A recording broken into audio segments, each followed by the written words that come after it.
وأشهد أن لا إله إلا الله وحده لا شريك له تعظيما لشأنه وأشهد أن محمدا عبده ورسوله الداعي إلى رضوانه أما بعد.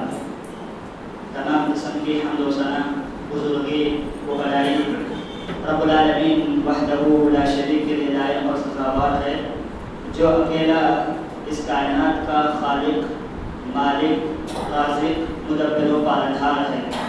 پہلے درود و سلام کا نزول ہو تمام انبیاء کرام علیہم السلام پر، جنہوں نے اپنی اپنی قوموں تک اللہ رب العالمین کے پیغام کو ویسے ہی پہنچایا جیسا کہ اللہ رب العزت نے ان کو پہنچانے کا حکم دیا تھا۔ بالخصوص امام الاولین، امام الآخرین، امام القبلتین، امام الحرمین، امامنا فی الدنیا، امامنا فی الآخرہ، امامنا فی الجنہ، میرے اور آپ کی دلوں کی بہار حضرت محمد صلی اللہ علیہ وسلم پر۔ اللہم صلی وسلم علی نبینا محمد۔ محترم حاضرین اکرام، بزرگوں، نوجوان ساتھیوں، پردہ نشین اسلامی مائیں اور بہنیں، قرآن مجید کے تلاوت کے ذریعے اس اجلاس کا آغاز کرتے ہوئے میں دعوت دیتا ہوں حافظ عبدالسمیع جامعی حفظہ اللہ کو کہ آپ قرآن مجید کی تلاوت کے ذریعے اس پروگرام کا آغاز کریں۔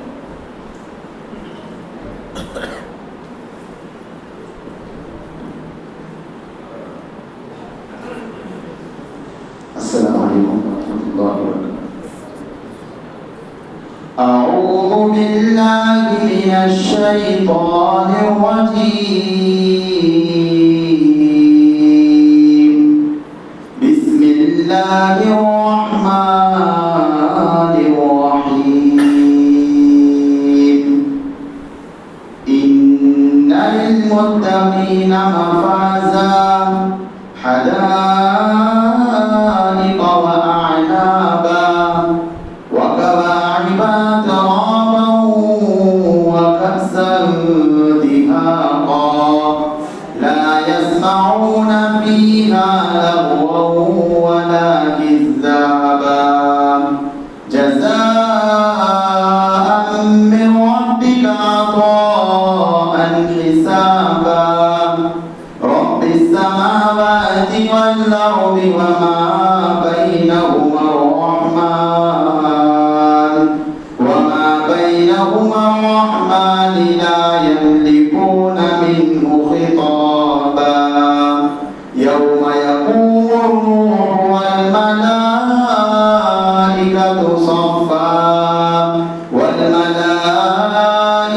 صفا لا يتكلمون إلا من أذن له الرحمن وقال صوابا ذلك اليوم الحق فمن شاء اتخذ إلى ربه مآبا إنا أنذرناكم عذابا قريبا يوم ينظر المرء ما قدمت يداه ويقول الكافر يا ليتني كنت ترابا۔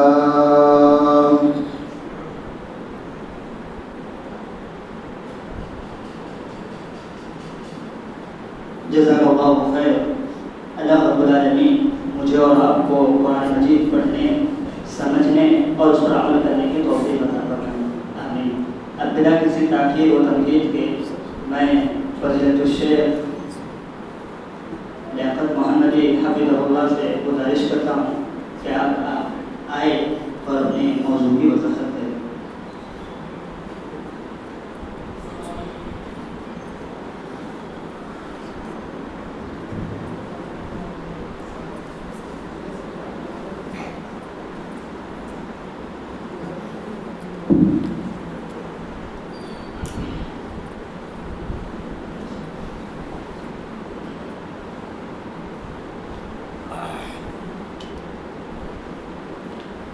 السلام عليكم ورحمة الله وبركاته.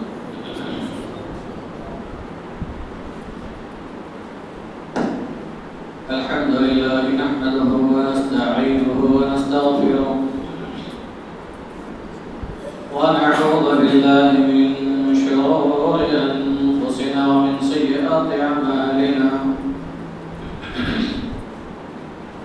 من يهده الله فلا مضل له ومن يضلله فلا هادي له.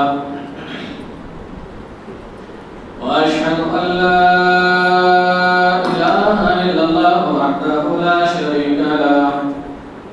وأشهد أن محمدا عبده ورسوله. أما بعد فإن خير الحديث كتاب الله وخير الهدي هدي محمد صلى الله عليه وسلم. شر الأمور محدثاتها وكل محدثة بدعة وكل بدعة ضلالة وكل ضلالة في النار. أعوذ بالله السميع العليم من الشيطان الرجيم. بسم الله الرحمن الرحيم.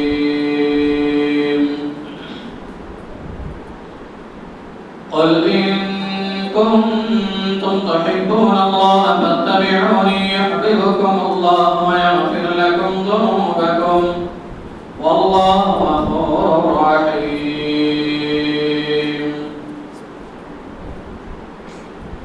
رب اشرح لي صدري ويسر لي أمري واحلل عقدة من لساني يفقهوا قولي.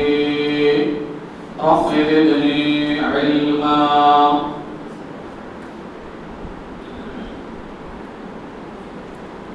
محترم معقر علماء کرام، بزرگان محترم، نوجوان اسلام،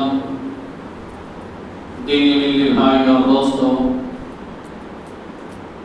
پردہ نشین خواتین اسلام،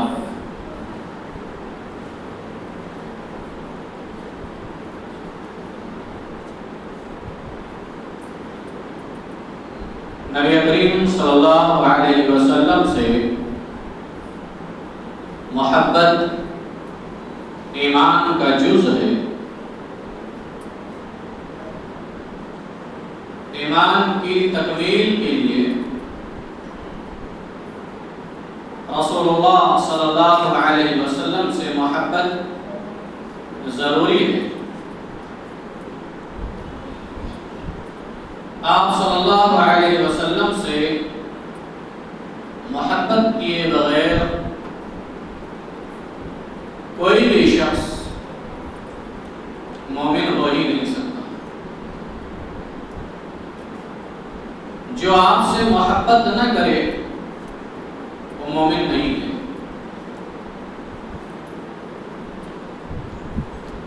اللہ تبارک و تعالی نے رسول اللہ صلی اللہ علیہ وسلم سے قسم اٹھا کر کے یہ بات کہلائی ہے. بخاری اور مسلم کی روایت، رسول اللہ صلی اللہ علیہ وسلم نے فرمایا: والذی نفسی بیدی لا يؤمن أحدكم حتى أكون أحب إليه من والده وولده والناس أجمعين. متفق علیہ. بخاری میں بھی اور مسلم میں بھی یہ حدیث موجود ہے. اللہ کے رسول صلی اللہ علیہ وسلم نے فرمایا: قسم ہے اس ذات کی جس کے ہاتھ میں میری جان ہے، یعنی مجھے قسم ہے میرے رب کی، اللہ تبارک و تعالی کی، لا يؤمن أحدكم حتى أكون أحب إليه من والده وولده والناس أجمعين. تم میں سے کوئی شخص اس وقت تک مومن نہیں ہو سکتا جب تک کہ میں اس کی نگاہ میں اس کے نزدیک اس کی اولاد سے زیادہ، اس کے والدین سے زیادہ اور سارے دوست احباب رشتہ دار سارے لوگوں سے زیادہ محبوب نہ ہو جاؤں، وہ مجھ سے محبت نہ کرے، اس وقت تک کوئی مومن نہیں ہو سکتا۔ جتنی محبت اولاد سے ہے اتنی ہی محبت نبی صلی اللہ علیہ وسلم سے ہے، تب بھی ایمان ادھورا ہے، ایمان ناقص ہے۔ اولاد سے زیادہ، والدین سے زیادہ، دوست احباب رشتہ دار عزیز و اقربا ساری کائنات سے زیادہ میں اس کے نزدیک محبوب نہ ہو جاؤں، اس وقت تک تم میں سے کوئی آدمی مومن نہیں ہو سکتا۔ بلکہ اپنی جان سے زیادہ ہمیں نبی صلی اللہ علیہ وسلم سے محبت ہونی چاہیے۔ حضرت عمر رضی اللہ تعالی عنہ نے اللہ کے نبی صلی اللہ علیہ وسلم سے ایک مرتبہ فرمایا کہ اللہ کے رسول صلی اللہ علیہ وسلم میں آپ کو ہر چیز سے زیادہ محبوب رکھتا ہوں سوائے اپنی جان کے۔ اللہ کے رسول صلی اللہ علیہ وسلم نے فرمایا اے عمر ابھی ایمان مکمل نہیں۔ جب یہ سنا تو کہا اللہ کے نبی صلی اللہ علیہ وسلم بات اگر ایمان پر آ کر رکتی ہے تو میں اپنی جان سے بھی زیادہ آپ سے محبت کرتا ہوں۔ تب اللہ کے رسول صلی اللہ علیہ وسلم نے فرمایا الآن یا عمر، اے عمر اب ایمان مکمل۔ تو اپنی جان سے بھی زیادہ ہمیں محبت نبی صلی اللہ علیہ وسلم سے کرنی چاہیے، اور اس محبت کا تعلق دل سے۔ اس کو چیک کون کرنا ہے؟ یہ کوئی دنیا کی لیبرٹی کا مسئلہ نہیں ہے، یہ دوست احباب کا مسئلہ نہیں ہے، یہ دنیا داروں کا مسئلہ نہیں ہے، یہ مسئلہ اللہ تبارک و تعالی کا ہے، اور اس کو چیک کرنے والا بھی اللہ تبارک و تعالی ہے۔ محبت کا تعلق دل سے ہے، اور اس کو چیک کون کرنا ہے؟ اس کو چیک کرنے والا بھی اللہ تبارک و تعالی ہے۔ اور وہی اللہ تبارک و تعالی اللہ کے نبی صلی اللہ علیہ وسلم نے فرمایا ان اللہ لا ينظر الى صوركم ولا الى اجسامكم ولا الى اموالكم ولكن ينظر الى قلوبكم واعمالكم۔ اللہ تبارک و تعالی تمہاری شکل و صورت کو، تمہاری پرسنالٹی کو نہیں دیکھتا، تمہاری جسامت کو نہیں دیکھتا، نہ تمہاری شکل و صورت کو دیکھتا ہے،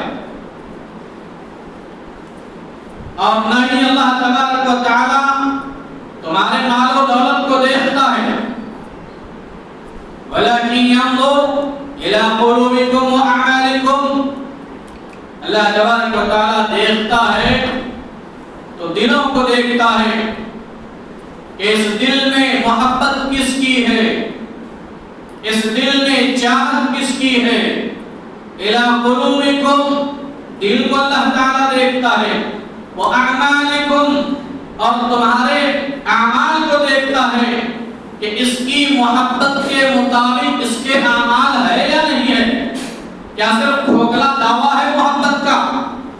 محبت کے مطابق اس کا عمل ہے بھی یا نہیں ہے؟ اللہ تعالیٰ یہ دیکھتا ہے۔ یاد رکھیے محبت رسول صلی اللہ علیہ وسلم دعویٰ کرنا بڑا آسان ہے، پروف کرنا بڑا مشکل ہے۔ دعویٰ تو سب کرتے ہیں، محبت اتباع سے ملاتی ہے،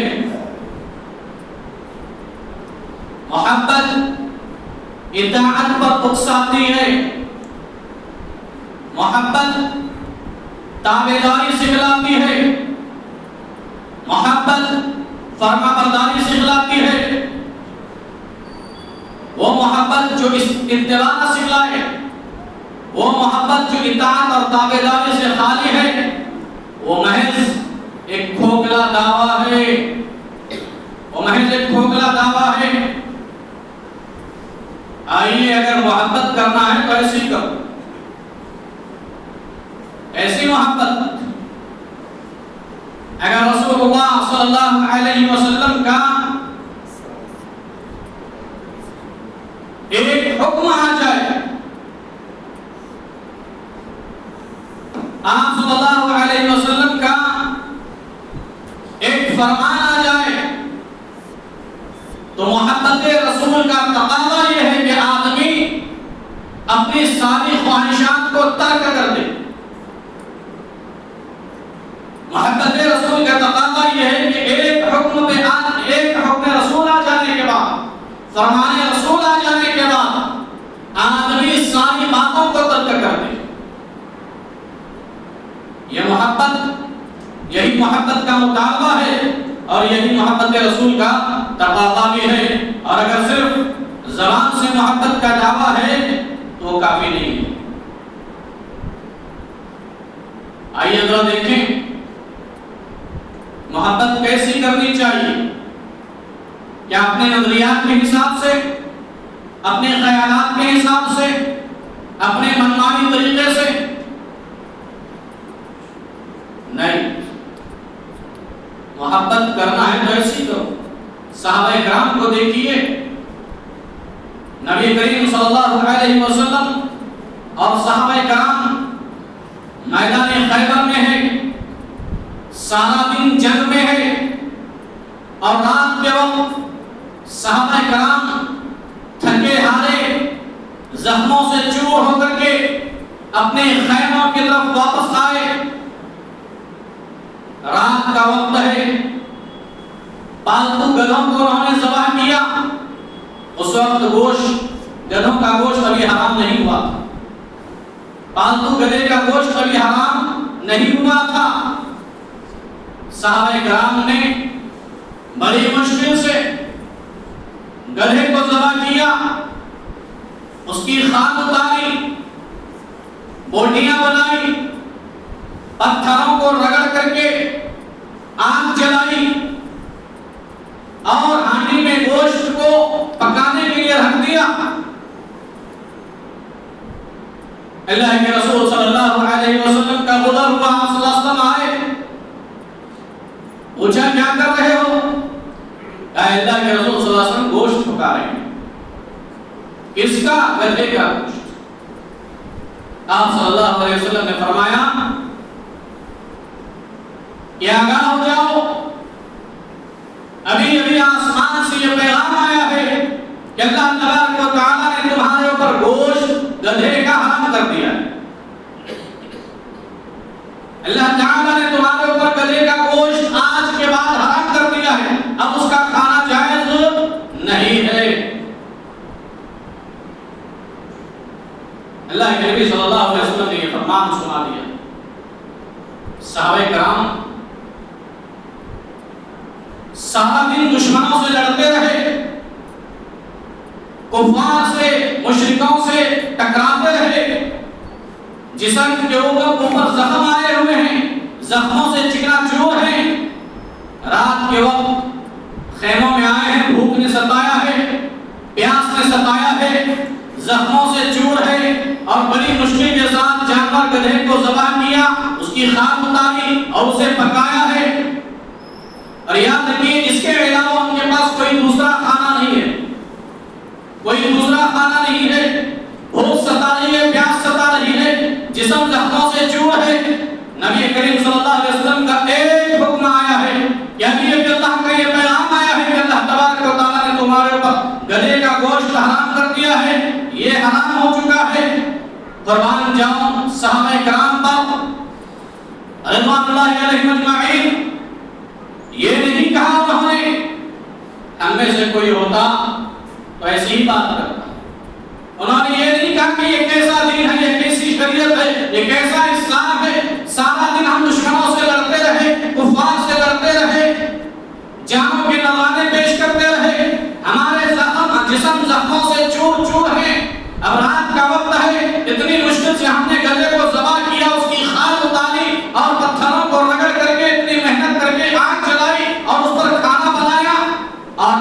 اس کھانے پر پابندی لگ گئی، اس گوشت پر پابندی لگ گئی، اور نہ ہی وہ صحابہ کرام نے یہ کہا کہ اللہ کے رسول صلی اللہ علیہ وسلم اتنا کھا لینے دو، ایک روٹی کھا لیتے ہیں، آج کے بعد اس رات کے بعد ہم کبھی گدھے کا گوشت نہیں کھائیں گے، یہ نہیں کہا صحابہ کرام نے۔ کیا کہا؟ قربان جاؤں صحابہ کرام پر اللہ کے نبی صلی اللہ علیہ وسلم کی تعلیمات، آپ صلی اللہ علیہ وسلم سے محبت صحابہ کرام کو کیسے دی؟ کہا اللہ کے رسول صلی اللہ علیہ وسلم اگر آپ کا حکم ہے تو صحابہ کرام نے اس برتن کو زمین پر پلٹ دیا اللہ کے رسول صلی اللہ علیہ وسلم کے حکم پر۔ ایک حکم آپ صلی اللہ علیہ وسلم کا کہ گدھے کا گوشت اللہ نے تم پر حرام کر دیا، ایک حکم آتے ہی انہوں نے اس برتن کو پلٹ دیا، بہا دیا، پھینک دیا وہ گدھے کے گوشت کو جو پکایا ہوا تھا۔ ان کے سامنے دوسرا کوئی کھانا نہیں ہے، یہ سوال نہیں کیا کہ اللہ کے نبی صلی اللہ علیہ وسلم کیا کھائیں گے، اس کے علاوہ ہمارے پاس کوئی کھانا بھی نہیں ہے، زخم ہمارا سارا جسم زخموں سے چور چور ہے، کوئی آبجیکشن، کوئی اعتراض نہیں۔ محبت رسول سیکھنا ہے تو صحابہ کرام سے سیکھیے۔ اللہ کے نبی صلی اللہ علیہ وسلم کے ایک حکم پر انہوں نے اپنے اس برتن کو پلٹ کے رکھ دیا زمین پر۔ کون ہے آج جو سود کو چھوڑ دے؟ محبت رسول کا دعویٰ تو بہت کرتے ہیں، ایک حکم پر صحابہ کرام نے اس برتن کو پلٹ دیا، کہاں حرام ہے اللہ کے نبی صلی اللہ علیہ وسلم، جو چیز کو آپ نے حرام کر دیا، جو چیز آپ کو پسند نہیں ہے، ہمیں یہ بات گوارا نہیں کرتی کہ اس کو ہم اپنے منہ میں ڈالیں۔ کون ہے آج جو سود کو چھوڑ دے؟ کون ہے جو آج جو حرام چیزوں کو چھوڑ دے؟ کون ہے جو آج یتیموں کا حق کھانا چھوڑ دے، بہنوں کا حق مارنا چھوڑ دے؟ ایک حکم پر آنے ایک حکم کیا آتی صحابہ کرام نے پلٹ دیا۔ آج ہم روزانہ سنتے ہیں محبت رسول کا دعویٰ بھی ہے، یاد رکھیے محبت رسول اتباع سکھلاتی ہے، اطاعت اور تابعداری اور فرمانبرداری سکھلاتی ہے۔ اگر صرف محبت کے کھوکھلے دعوے ہیں اور اتباع نہیں ہے، نبی صلی اللہ علیہ وسلم کی اطاعت کی جب بات آ جائے، اتباع اور پیروی کی جب بات آ جائے اور سامنے سے یہ جواب آ جائے کہ ہمارا دل نہیں چاہتا، ہمارا جی نہیں چاہتا، ہم یہ کر نہیں سکتے، تو یاد رکھیے یہ دعویٰ کھوکھلا ہے۔ محبت رسول کا یہ دعویٰ کھوکھلا ہے۔ محبت کرنا ہے تو کیسی؟ صحابہ کرام کی مثالیں ہمارے سامنے۔ حضرت انس رضی اللہ تعالی عنہ فرماتے ہیں کہ حضرت ابو طلحہ رضی اللہ تعالی عنہ کے گھر میں شراب کی محفل سجی ہوئی ہے، شراب پینے اور پلانے کا دور چل رہا ہے، ایک دوسرے کو شراب پلائی جا رہی ہے۔ حضرت انس رضی اللہ تعالی عنہ کہتے ہیں میں ان کی خدمت کر رہا ہوں، اتنے میں باہر سے ایک آواز آتی ہے۔ ابو طلحہ رضی اللہ تعالی عنہ کہتے ہیں اے انس جاؤ باہر جا کر دیکھ کر کیا آواز ہے؟ حضرت انس رضی اللہ تعالی عنہ کہتے ہیں میں باہر گیا تو ایک آواز لگانے والا، پکارنے والا، نبی صلی اللہ علیہ وسلم کی جانب سے ندا لگانے والا یہ ندا لگا رہا تھا الا ان الخمر قد حرمت، اے لوگوں سن لو آج کے بعد شراب حرام ہو چکی ہے، شراب کا پینا پلانا حرام ہو چکا ہے۔ حضرت انس رضی اللہ تعالی عنہ اندر آ کر کے حضرت ابو طلحہ رضی اللہ تعالی عنہ کو بیان بتا دیتے ہیں کہ اے ابو طلحہ ایک آواز لگانے والا آواز لگا رہا ہے کہ شراب حرام ہو چکی ہے۔ کہنے کو تو بہت کچھ کہنا ہوتا تھا کہ یہ بچہ ہے سننے میں غلطی ہو گئی ہوگی، ہم نے تو نبی صلی اللہ علیہ وسلم سے سنا نہیں ہے، بہانے بتانے کے لیے بہت کچھ تھا، لیکن نہیں، جب صحابہ کرام نے یہ بات سنی کہ شراب حرام ہو چکی ہے، شراب حرام ہو چکی ہے، آج کے بعد شراب کا پینا پلانا حرام ہو چکا ہے، تو حضرت انس رضی اللہ تعالی عنہ نے محبت رسول کا جو نقشہ کھینچا ہے، آج معاشرے کو اس محبت رسول کی ضرورت ہے۔ حضرت انس رضی اللہ تعالی عنہ کہتے ہیں کہ اس حکم کے بعد ہاتھوں میں جو شراب کے جام تھے، ہاتھوں سے اس کو پھینک جو لوگ منہ میں شراب پیے ہوئے تھے، منہ میں چند گھونٹ باقی تھے، اگر چاہتے تو اسے نگل لیتے، کوئی دیکھنے والا نہ تھا، لیکن انہوں نے اسے منہ سے نکال دیا، پھینک دیا، الٹی کر دی۔ جن برتنوں میں مشکلوں میں شراب بھرا ہوا تھا اسے انہوں نے بہا دیا، کھول کر کے پھینک دیا۔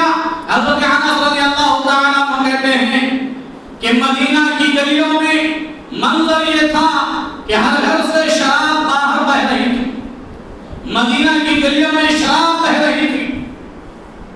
ایک حکم کے آ جانے کے بعد یہ شراب کی عادی، یہ خاندانی عادت تھی، شراب پینا پلانا ایک عام سی بات تھی۔ ایک حکم کے آ جانے کے بعد اس حرام چیز کو انہوں نے چھوڑ دیا۔ کون ہے آج جو گناہ کو چھوڑ دے؟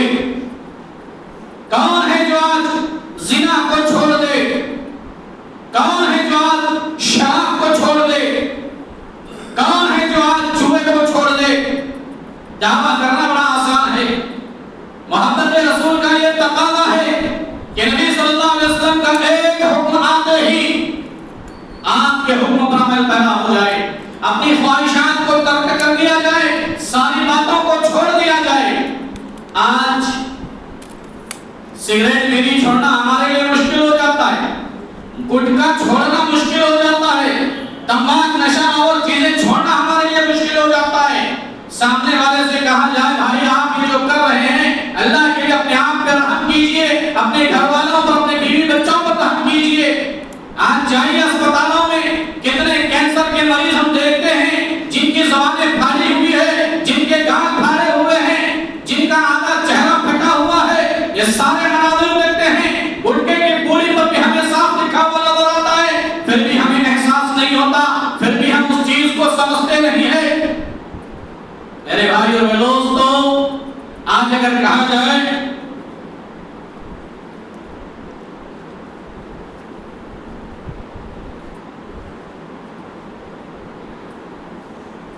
کہ بھائی آپ گٹکا کھاتے ہیں، گٹکا چھوڑ دیجئے، جواب کیا آتا ہے؟ عادت لگ گئی ہے مولا، عادت لگ گئی ہے، مجبور ہے، چھوڑا نہیں جاتا، چھوڑ نہیں سکتے۔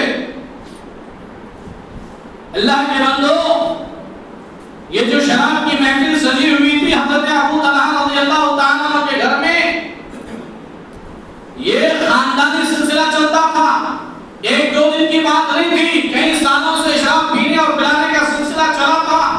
شراب ان کے گھروں میں ہمیشہ رہنے والی چیز تھی، پسندیدہ چیز تھی شراب ان کی، لیکن ایک حکم رسول آتے ہی صلی اللہ علیہ وسلم، ایک رسول اللہ صلی اللہ علیہ وسلم کا فرمان آتے ہی کہ الا ان الخمر قد حرمت، کہ شراب تم پر حرام کر دی گئی۔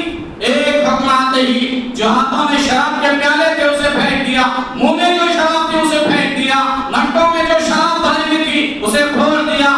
مدینہ کی گلیوں میں شراب بہنے لگی، یہ عادت تھی ان کو، لیکن نبی کی اتباع کا جذبہ اگر دل میں آ جائے، نبی سے محبت اور واقعی دل میں ہو تو عادت چٹکیوں میں چھوٹ جاتی ہے، عادت چٹکیوں میں چھوٹ جاتی ہے۔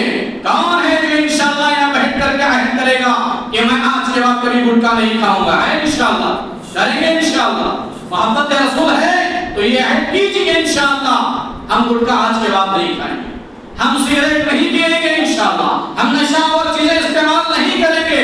یاد رکھیے یہ بہانہ چھوڑ دیجئے کہ عادت بنی ہوئی ہے، چھوٹنا مشکل ہے، یہ عادت تھی صحابہ کرام کو، لیکن محبت رسول کا جذبہ یہ تھا کہ نبی صلی اللہ علیہ وسلم کی محبت میں یہ عادت ان کی چٹکیوں میں چھوڑ گئی، سیکنڈوں میں اس عادت کو چھوڑ دیا۔ ہے کوئی آج حرام چھوڑنے والا، شراب چھوڑنے والا، جوا چھوڑنے والا؟ آج کتنے مسلمان ایسے ہیں جن کے گھروں کی عورتیں برتن مانج کر کے، کپڑے دھو کر کے گھر چلاتی ہے اور شوہر کے گھر میں پی کر پڑا رہتا ہے۔ شرم آنی چاہیے، اور دعویٰ ہے مسلمانی کا اور محبت رسول کا دعویٰ۔ محبت رسول نبی صلی اللہ علیہ وسلم کی اتباع پر ساتھی ہے۔ محبت رسول کا تقاضا یہ ہے کہ نبی صلی اللہ علیہ وسلم کی اپنی ساری خواہشات کو ترک کر دیا جائے، ساری باتوں کو ترک کر دیا جائے۔ محبت رسول سیکھنا ہے تو صحابہ اکرام سے سیکھیے، خواتین بھی یہاں پر آئی ہوئی ہیں۔ مشہور صحابی رسول جلیبیب رضی اللہ تعالی عنہ مسجد نبی میں قرآن مجید کی تلاوت کر رہے ہیں۔ اللہ کے نبی صلی اللہ علیہ وسلم کو ان پر بڑا پیار آ گیا۔ آپ صلی اللہ علیہ وسلم نے حضرت جلیبیب سے پوچھا الا تتزوج، اے جلیبیب کیا نکاح کرنا چاہتے ہو؟ جلیبیب نے کہا اے اللہ کے رسول صلی اللہ علیہ وسلم، کون ایسا مرد ہوگا جو نکاح کی خواہش نہیں رکھتا؟ میری بھی تمنا ہے، میری بھی خواہش ہے نکاح کرنے کی، لیکن میں ایک غلام ٹھہرا، میں کالا کلوٹا، میرا چہرہ سیاہ، میرا رنگ سیاہ، میرے موٹے موٹے ہونٹ ہے، نہ میرے پاس اپنا خود کا مکان ہے، نہ میرا کوئی اپنا کاروبار ہے، نہ میرے پاس مال و دولت ہے، نہ میرے پاس کوئی رہنے کی جگہ ہے، میں ایک غلام کی حیثیت والا انسان، میں کالا کروٹا، مجھے کون اپنی بیٹی کا رشتہ دے گا؟ مجھے کون اپنی بیٹی کا رشتہ دے گا؟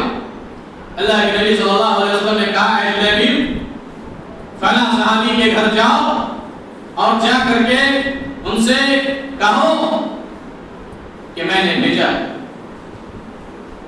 ان کی لڑکی سے اپنے لیے رشتہ مانگو۔ خوش ہو گئے، چلے گئے صحابی رسول جلیبیب، جا کر گھر کے پر دستک دی، پوچھا کون؟ سلام کلام کے بعد کہا مجھے اللہ کے نبی صلی اللہ علیہ وسلم نے بھیجا ہے۔ کہا اللہ کے نبی صلی اللہ علیہ وسلم کا پیغام لے کر کیا ہے؟ کہا ہاں۔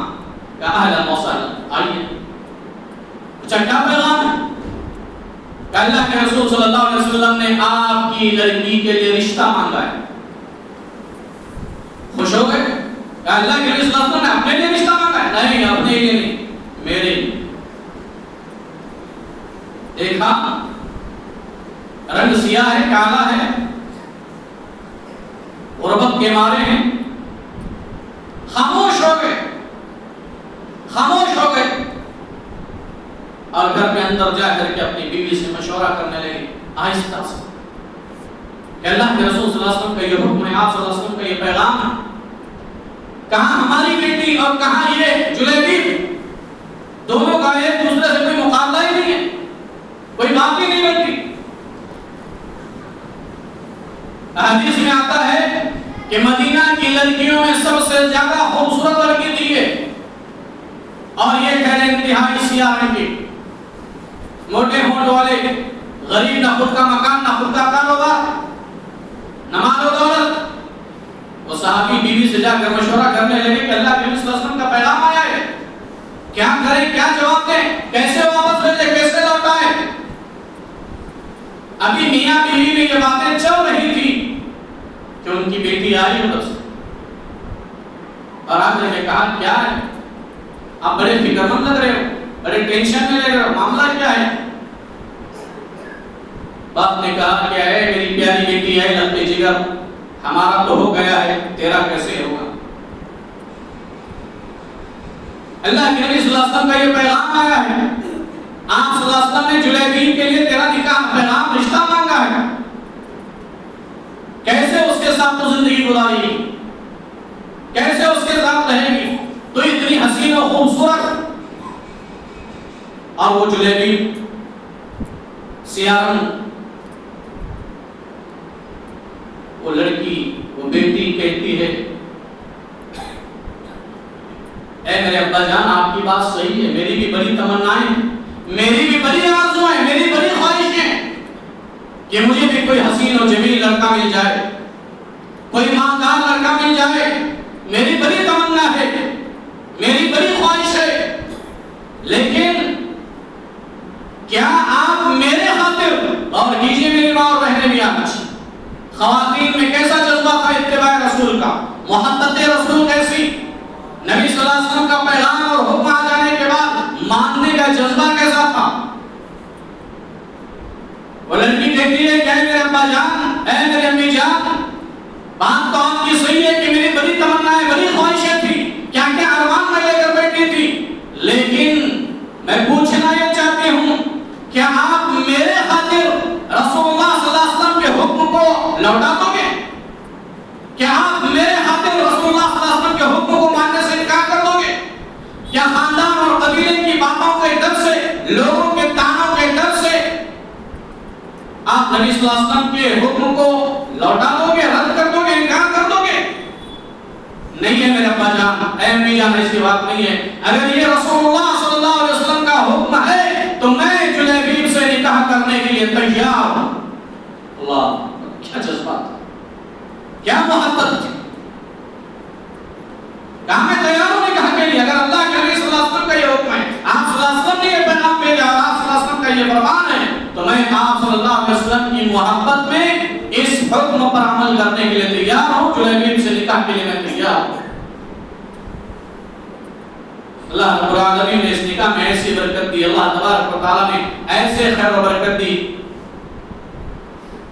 کہ حضرت انس رضی اللہ تعالیٰ عنہ فرماتے ہیں کہ بعد میں ہم نے دیکھا کہ مدینہ میں سب سے زیادہ اللہ کی راہ میں خرچ کرنے والی یہ عورت، اور اللہ کے نبی صلی اللہ علیہ وسلم کے نزدیک امیروں کی لسٹ میں جن لوگوں کا نام تھا ان میں سر فہرست جلیبیب رضی اللہ تعالیٰ عنہ کا نام تھا، جن کے پاس کوئی اپنا مکان نہیں ہے، جن کے پاس مال و دولت نہیں ہے، جن کے پاس اپنا کوئی گھر نہیں ہے، لیکن اللہ کے نبی کے حکم کو ماننے سے اللہ نے بدلہ یہ دیا کہ جن کے پاس کوئی اپنا گھر نہیں تھا، اللہ تعالیٰ نے اسے امیروں کی لسٹ میں کھڑا کر دیا۔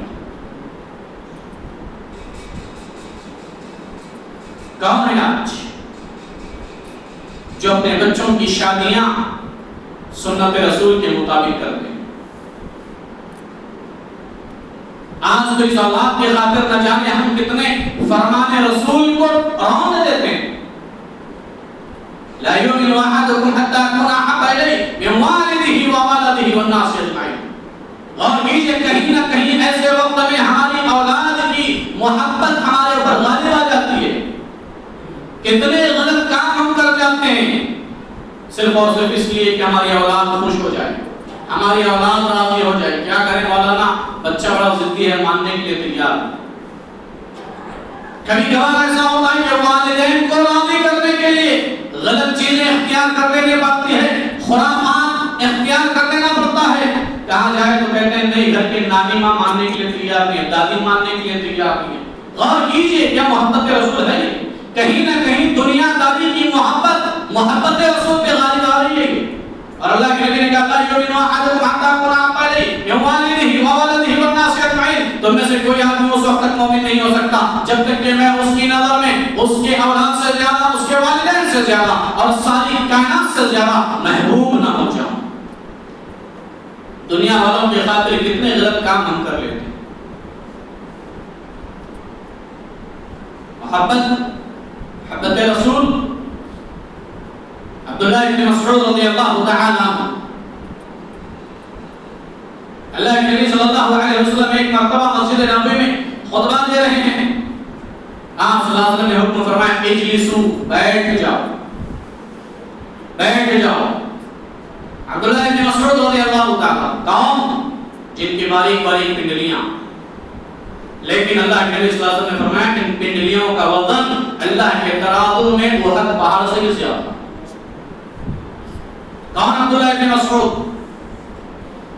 وہ عبداللہ بن مسعود رضی اللہ تعالی عنہ جن کے بارے میں اللہ کے رسول صلی اللہ علیہ وسلم نے فرمایا کہ اگر کوئی شخص قرآن ویسے ہی سیکھنا چاہتا ہے جیسے جبرائیل علیہ السلام میرے اوپر لے کر آتے ہیں تو وہ عبداللہ بن مسعود سے رابطہ قائم کرے، ان سے قرآن سیکھے۔ یہ قرآن میں مہارت۔ وہ عبداللہ بن مسعود رضی اللہ تعالی ابھی مسجد میں داخل ہوئے، مسجد کے دروازے پر بیٹھے، دروازے میں ہیں، اللہ کے نبی صلی اللہ علیہ وسلم کی آواز کانوں سے ٹکراتی ہے، آواز کانوں سے ٹکراتی ہے کہ اجلسوا، بیٹھ جاؤ۔ آواز کان سے ٹکراتی ہی فوراً وہی دروازے میں بیٹھ گئے۔ اللہ کے نبی صلی اللہ علیہ وسلم نے دیکھا، مسکرائے، کہا عبداللہ تیرا مقام تیرا مرتبہ، تیری عزت، تیرا شرف اللہ کے نزدیک کتنا بڑا ہے اور تو وہاں پر کیوں بیٹھا ہے؟ آگے آ جائے اللہ کے رسول صلی اللہ علیہ وسلم آپ نے کہا اجلسو، بیٹھ جاؤ، تو میں بیٹھ گیا. کہا عبداللہ بن مسعود میں نے تم سے تو نہیں کہا تھا. کہا اللہ کے نبی مجھے یہ تو نہیں معلوم ہے آپ کس سے کہا، لیکن آپ کا حکم آیا بیٹھ جاؤ. میرا دل یہ گوارا نہیں کیا کہ آپ کا حکم کانوں سے ٹکرانے کے بعد ایک قدم بھی میں آگے بڑھاؤں. یہ ہے محبت، یہ ہے محبت، محبت رسول صلی اللہ علیہ وسلم. کیا آج ہمارے قدم، ہمارے پیر غلط محفلوں کی طرف نہیں بڑھ رہے ہیں؟ کیا آج ہمارے قدم غلط کاموں کی طرف نہیں بڑھ رہے ہیں؟ کیا آج ہمارے ہاتھ غلط چیزوں کی طرف نہیں بڑھ رہے ہیں؟ یہ عبداللہ بن مسعود رضی اللہ تعالیٰ عنہ ایک حکم سنتے ہی مسجد کے دروازے میں لگ گئے. کہا آپ کی محبت یہ گوارا نہیں کہ آپ کا حکم سننے کے بعد میں ایک قدم بھی آگے بڑھاؤں. آج ہم غلط کاموں کی طرف قدم بڑھاتے ہیں، ہمیں کوئی احساس؟ تو میرے بھائی اور دوست، حقیقی محبت نبی صلی اللہ علیہ وسلم سے یہی ہے کہ آپ کی اتباع کی جائے، آپ کی تابعداری کی جائے. حکم تو حکم ہے. تو صحابہ کرام کی محبت کا عالم یہ تھا کہ آپ صلی اللہ علیہ وسلم کا بس اشارہ آ جاتا، آپ اس اشارے پر حکم کی تعمیل کر لیں. اشارہ. مسجد نبوی میں آپ صلی اللہ علیہ وسلم کو دو صحابی کے آپس میں بحث کرنے کی آواز آئی. دونوں کی آواز بلند ہو گئی. آپ صلی اللہ علیہ وسلم نے دیکھا تو پوچھا کیا بات ہے، کیا ماجرا ہے، کیوں بحث کر رہے ہو؟ ایک صحابی نے کہا اللہ کے رسول صلی اللہ علیہ وسلم میں نے انہیں قرض دیا تھا، یہ قرض لوٹا نہیں، میں اپنا قرض کا مطالبہ کر رہا ہوں. اللہ کے نبی صلی اللہ علیہ وسلم نے دوسرے سے کہا کہ دیتے کیوں نہیں ہیں، قرض لوٹاتے کیوں نہیں ہیں؟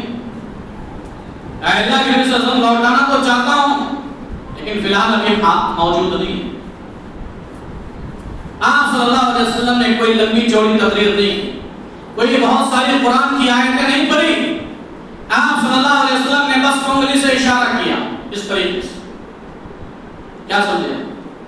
لیکن وہ صحابہ تھے، نبی سے محبت اتنی کوٹ کوٹ کے بھری ہوئی تھی کہ وہ صحابی سمجھ گئے آپ کے اشارے کو. کہا ہے اللہ کے رسول صلی اللہ علیہ وسلم آپ نے اشارہ کیا، قد فعلت، میں نے کر دیا، میں نے کر دیا. آپ نے اشارہ کیا کہ اسے آدھا قرض معاف کر دو، آدھا قرض معاف کر دو، بس اشارہ کیا اللہ نے. صحابی کہتے ہیں قد فعلت، اے اللہ کے نبی نے آپ نے اشارہ کیا، میں نے معاف کر دیا. پھر اللہ کے نبی صلی اللہ علیہ وسلم دوسرے صحابی سے کہتے ہیں جاؤ جو باقی آتا ہے وہ لا کر دے. یہ ہے محبت رسول. حکم اور فرمان کی بات تو دور ہے، اشارہ آ جاتا اللہ کے نبی کا تو صحابہ کرام اس پہ عمل پیرا ہو جاتے. آپ کے اشاروں پر اپنے جان اور مال کو قربان کر دیتے. میرے بھائی اور دوستو، محبت رسول کا تقاضا یہ ہے کہ آپ کی اتباع کی جائے، آپ کی تابعداری کی جائے. آپ کے حکم کے آ جانے پر سوچیں گے، دیکھیں گے، چن کے چنانچہ اگرچہ مگرچہ نہیں، آمنا و صدقنا، سمعنا واطعنا، ہم نے سن لیا، ہم نے عمل کر لیا. یہ جذبہ ہونا چاہیے مومن کا، اور یہی محبت رسول ہے. اللہ کے نبی صلی اللہ علیہ وسلم نے فرمایا من احب سنتی فقد احبنی ومن احبنی کان معی فی الجنہ. جو میری سنت سے محبت کرتا ہے فقد احبنی، در حقیقت وہ مجھ سے محبت کرتا ہے. جس نے مجھ سے محبت کی وہ میرے ساتھ جنت میں ہو. کل امت يدخلون الجنة الا من ابى. قيل من ابى يا رسول الله؟ قال من اتاني دخل الجنة ومن عصاني فقد ابى. رواه البخاری. اللہ کے نبی صلی اللہ علیہ وسلم نے فرمایا ساری امت جنت میں چلی جائے گی سوائے اس کے جس نے جنت میں جانے سے انکار کیا. کہا کون ہے وہ وقت جو جنت میں جانے سے انکار کر دے؟ کہا من اتانی، جس نے میری اطاعت کی، جس نے میرا کہا مانا، جس نے میری تابعداری کی. در حقیقت وہ میری اطاعت کرنے والا ہے، وہ مجھ سے محبت کرنے والا ہے. اور جس نے میری اطاعت سے منہ موڑ لیا فقد ابى، وہ ایسا بد نصیب ہے جو جنت میں جانے سے انکار کر رہا ہے، اس کا ٹھکانہ جہنم. اللہ سے دعا ہے کہ اللہ تبارک و تعالیٰ کہنے اور سننے سے زیادہ کہی اور سنی باتوں پر عمل کرنے کے توفیق عطا فرما. ہمیں صحیح معنوں میں محبت رسول کو سمجھتے ہوئے اے اللہ ہمیں نبی صلی اللہ علیہ وسلم سے محبت کرتے ہوئے آپ کی اتباع کرنے کی ہمیں توفیق عطا فرما. اے الہ العالمین جب تک ہمیں دنیا میں زندہ رکھ، ایمان اور اسلام کی حالت میں زندہ رکھ، جب ہمارا خاتمہ اپنے ایمان اور توحید پر ہمارا خاتمہ ہو. آمین وآخر دعوانا الحمدللہ رب العالمین. فضیلت الشیخ لیاقت محمدی حفظہ اللہ کو جو محبت رسول کے متعلق آپ لوگوں کے سامنے ذکر کر رہے تھے اور صحابہ کرام کا کردار بتا رہے تھے کہ وہ اللہ کے نبی صلی اللہ علیہ وسلم سے کتنی محبت کرتے تھے. اگر اللہ کے نبی کا کوئی حکم کوئی فرمان آ جاتا تو محبت کی وجہ سے فوراً عمل کیا کرتے تھے. یہ چھوٹا سا واقعہ ہے آپ لوگوں کے سامنے ذکر کر دوں، حالانکہ میں نے اس سے پہلے کئی مرتبہ ذکر کیا کہ صحابہ کرام کس طرح اللہ کے رسول صلی اللہ علیہ وسلم کی بات مانا کرتے تھے محبت کی وجہ سے. یہ چھوٹی سی بات کہتا ہوں، ہم جس سے محبت کرتے ہیں نا اس کی ہر بات مانتے ہیں، یہ بتانے کی ضرورت نہیں. اگر اولاد ماں باپ سے محبت کرتی ہے ان کی بات مانتی ہے. اسی طرح اسٹوڈنٹ ہے ٹیچر سے محبت کرتے ہیں ان کی بات مانتے ہیں. بالکل اسی طرح اگر میں اور آپ واقعی نبی سے محبت کرتے ہیں ان کی ہر بات مانیں گے. صحابہ کرام کس طرح اللہ کے نبی صلی اللہ علیہ وسلم سے محبت کرتے تھے ایک چھوٹے سے واقعے سے اندازہ لگائیے. ایک صحابی ایک شخص اپنے ہاتھ میں سونے کی انگوٹی پہنے ہوئے تھے. یہ واقعہ کافی معروف مشہور ہے. اللہ کے نبی صلی اللہ علیہ وسلم نے جب دیکھا کہ ان کے ہاتھ میں سونے کی انگوٹی ہے، اللہ کے نبی نے اس شخص کو ڈانٹتے ہوئے کہا کیا تم اپنے انگلی میں جہنم کا انگارہ پہننا پسند کرتے ہو؟ یہ کہہ کر اللہ کے رسول نے ان کے ہاتھ سے اس انگلی کو نکالا اور پھینک دیا اور اللہ کے رسول چلے گئے. جو صحابہ کرام وہاں موجود تھے انہوں نے کہا کہ جاؤ یہ انگوٹھی دے دو اور اپنے گھر کی عورتوں کو دے دو یا پھر اس سے فروخت کرو، اس کے بدلے پیسہ آ جائے.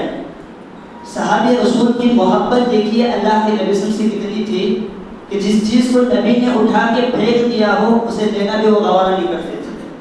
انہوں نے کیا کہا کہ جس چیز کو نبی نے پھینک دیا ہو اسے دینے کی میری ہمت نہیں ہے. آپ ذرا غور کیجیے، ذرا سوچیے تو صحیح، انگوٹھی سونے کی پہننا حرام ہے.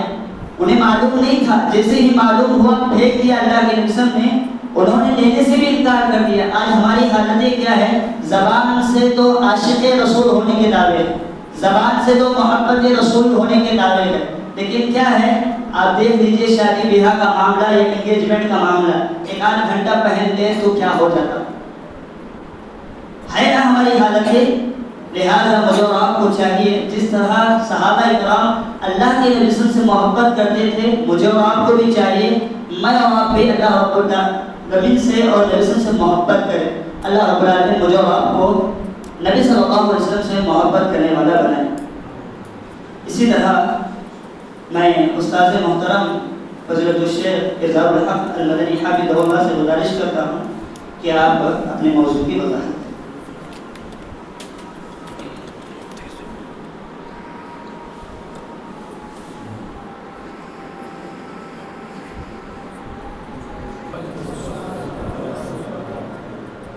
إن الحمد لله نحمده ونستعينه ونستغفره ونعوذ بالله من شرور أنفسنا ومن سيئات أعمالنا.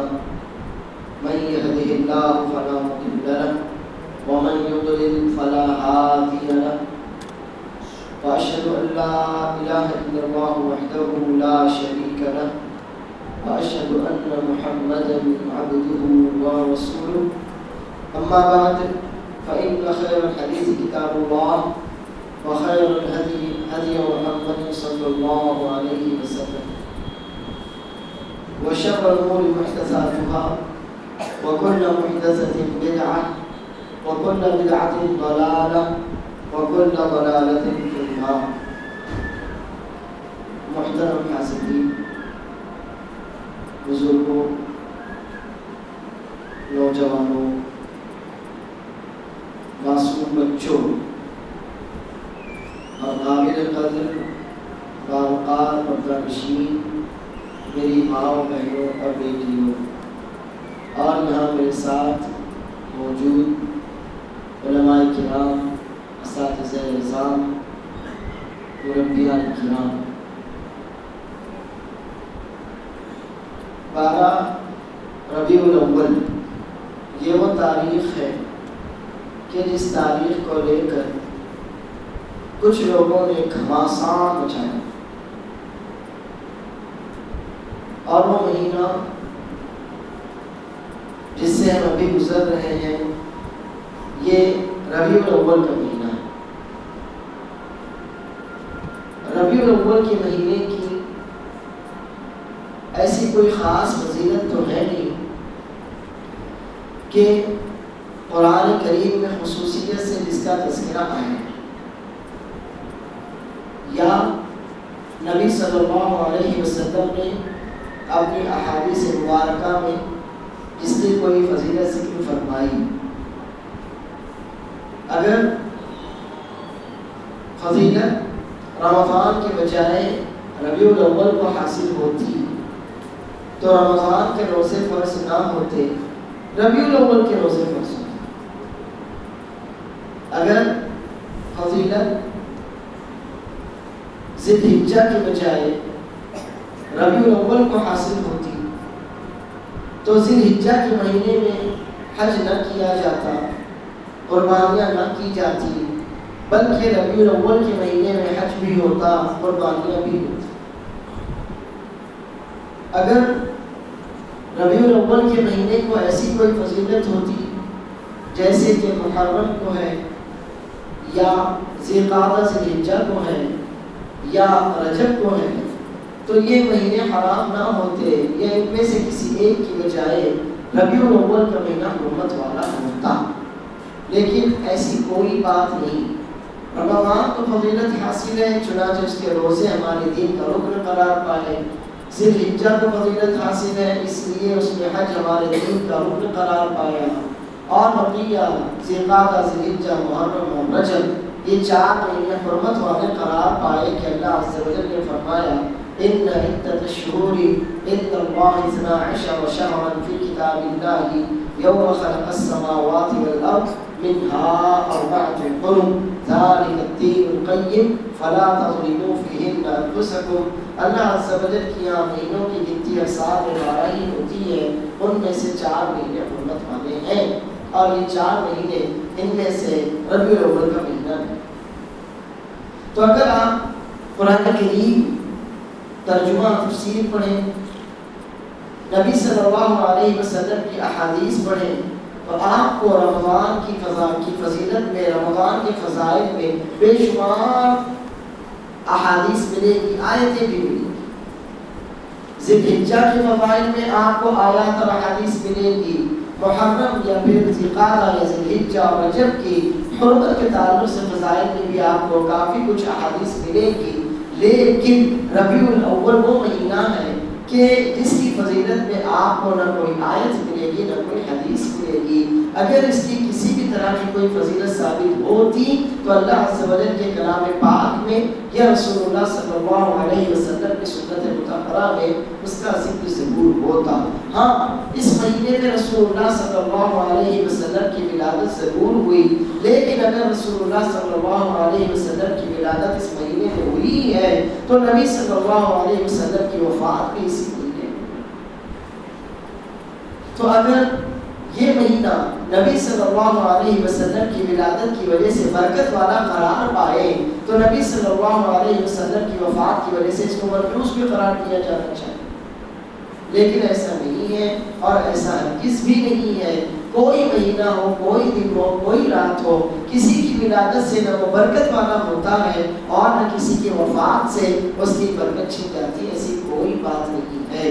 لیکن چونکہ 12 ربیع الاول کو لے کر بہت سے لوگوں نے ایک ایسا کام ہمارے دین میں ایجاد کیا ہوا ہے کہ اس کا تعلق دین سے نہیں ہے، تو میں نے مناسب سمجھا کہ کیوں نہ اس موقع کی مناسبت سے آپ کے سامنے رسول اللہ صلی اللہ علیہ وسلم کی مہم، رسول اللہ صلی اللہ علیہ وسلم کی سیرت یا رسول اللہ صلی اللہ علیہ وسلم کی مشن کو لے کر کچھ باتیں رکھی جائیں کہ جو میرے اور آپ کے لیے نصیحت اور عبرت ہو، اور جن باتوں کی روشنی میں اللہ تعالیٰ مجھے اور آپ کو رسول اللہ صلی اللہ علیہ وسلم کے اس مشن کو آگے بڑھانے کی توفیق عطا فرمائے۔ فرمائے اللہ تعالیٰ مجھے اور آپ کو رسول اللہ صلی اللہ علیہ وسلم سے محبت کرنے والا، رسول اللہ صلی اللہ علیہ وسلم کی اطاعت اور اتباع کرنے والا بنائے. اور جیسے کہ آپ نے ماشاء اللہ بھی برادر مکرم فضیلت الشیخ لیاقت محمد حفظہ اللہ کی پوری تقریر رسول اللہ صلی اللہ علیہ وسلم کی محبت سے لبریز واقعات سے سنی ہے. اللہ تعالیٰ شیخ کے علم میں عمل میں برکت عطا فرمائے. انہوں نے جو باتیں بھی نبی صلی اللہ علیہ وسلم کی سنن مطہرہ کی روشنی میں ہمارے سامنے رکھی ہیں، اللہ تعالیٰ ان باتوں کو سمجھنے اور ان باتوں پر عمل کی توفیق بھی دے. آمین. محترم علماء کرام، معزز حاضرین اور پردہ نشین ماؤں میں، رسول اللہ صلی اللہ علیہ وسلم پر ایمان اور رسول اللہ صلی اللہ علیہ وسلم سے محبت تو ہمارا دین ہے. یہ وہ دین ہے کہ اس کے ذریعے ہم اللہ عز و جل کا قرب اور تقرب چاہتے ہیں. یہ ہمارے ایمان کا وہ حصہ ہے کہ اس کے بغیر کوئی شخص مومن ہو ہی نہیں سکتا. اللہ کے رسول صلی اللہ علیہ وسلم کا فرمان مبارک واضح ہے، لا یؤمن احدکم حتی اکون احب الیہ من والدہ وولدہ والناس اجمعین. تم میں سے کوئی شخص اس وقت تک مومن نہیں ہو سکتا جب تک کہ نبی کریم صلی اللہ علیہ وسلم اس کے نزدیک تمام لوگوں سے زیادہ اس کے والدین، اس کی اولاد، حتیٰ کہ اس کی جان سے بھی زیادہ محبوب نہ ہو جائیں. تو یقیناً ہم رسول اللہ صلی اللہ علیہ وسلم سے محبت کرتے ہیں اور رسول اللہ صلی اللہ علیہ وسلم کی محبت پر جیتے ہیں. رسول اللہ صلی اللہ علیہ وسلم کی محبت پر ہم اللہ عز و جل سے مرنے کی دعا بھی کرتے ہیں اور امید رکھتے ہیں کہ اسی محبت کے نتیجے میں ہمارا رب اللہ عز و جل ہمیں بخش بھی دے گا اور انشاءاللہ قیامت کے دن رسول اللہ صلی اللہ علیہ وسلم کی اسی محبت کے نتیجے میں اللہ تعالی ہمیں نبی صلی اللہ علیہ وسلم کی سفارش کا حقدار بھی بنائے گا انشاءاللہ. لیکن حقیقت یہ ہے کہ خالی دعووں سے کچھ نہیں ہوتا. آپ کسی بھی چیز پر دعویٰ کر دیں اور آپ کے پاس اس کا ثبوت نہ ہو تو وہ چیز آپ کی نہیں ہوتی.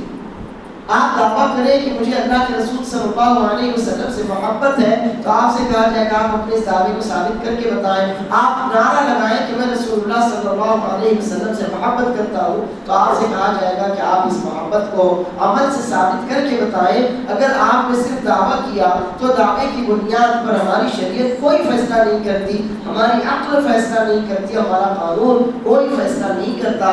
ہمارے قانون میں دعوے کے ساتھ ساتھ ثبوت کی اہمیت ہوتی ہے اور ثبوت کے بعد آپ کے حق میں یا آپ کے خلاف فیصلہ کیا جاتا ہے. تو اگر ہم اور آپ رسول اللہ صلی اللہ علیہ وسلم سے محبت کا دم کرتے ہوں، نبی کریم صلی اللہ علیہ وسلم سے محبت کا دعویٰ کرتے ہو تو ہم سے ثبوت مانگا جاتا ہے کہ آپ ثبوت دیجئے اور وہ ثبوت ہوتا ہے نبی صلی اللہ علیہ وسلم کی اطاعت اور نبی کریم صلی اللہ علیہ وسلم کی اتباع کی شکل میں. جیسے کہ کوئی گھر ہو، آپ کا گھر ہے اور کوئی شخص دعویٰ کرتے کہ یہ گھر میرا ہے اور وہ اپنے دعوے کو لے کر کورٹ میں چلا جائے کہ یہ فلاں جس گھر میں رہتا ہے وہ گھر میرا، تو کیا کورٹ اس کے حق میں فیصلہ کر دے گی؟ جی نہیں. آپ کہیں گے نہیں ہماری یہاں کورٹ ایسی فیصلے نہیں کرتی. کورٹ میں کوئی دعویٰ پیش کیا جائے تو اس کے ثبوت میں آپ کو ثبوت، پراوے اور پروفس پیش کرنے ضروری ہوتے ہیں. دلیل دینی پڑتی ہے کہ میں اپنے دعوے میں برحق ہوں. اس کے بعد کورٹ غور و فکر کرتی ہے اور آپ اگر وہ دلیلیں آپ کے حق میں ہو تو آپ کے حق میں وہ فیصلہ ہوتا ہے. لیکن ایسا نہیں ہو سکتا کہ آپ نے دعویٰ کیا ہو اور کورٹ نے کہ چلو ٹھیک ہے آپ نے دعویٰ کر دیا نا تو یہ چیز آپ کی. اگر ایسا ہی ہو تو ہم یہاں بیٹھے بیٹھے تاج محل پر دعویٰ کر دیں کہ وہ میرا ہے. ایسا ہی ہو تو ہم احرام مصر پر دعویٰ کرتے ہیں کہ وہ میرا ہے، ہم ایفل ٹاور پر دعویٰ کرتے ہیں. لیکن ایسا نہیں ہوتا.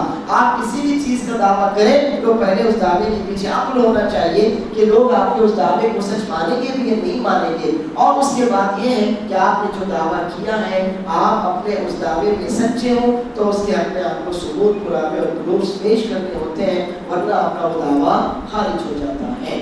تو اب ہمارے لیے عافیت اسی میں ہے کہ اگر ہم اللہ اور اس کے رسول صلی اللہ علیہ وسلم کی محبت کا دعویٰ کرتے ہوں تو ہمیں اللہ تعالیٰ کی اطاعت اور رسول اللہ صلی اللہ علیہ وسلم کی اطاعت اور اتباع کرنی ہوگی، ورنہ دنیا میں بھی ہمارا دعویٰ رد ہو جائے گا اور آخرت میں اس دعوے کا جو حشر ہوگا یقیناً وہ تو ہمارے تصور اور ہمارے احساس سے بھی باہر.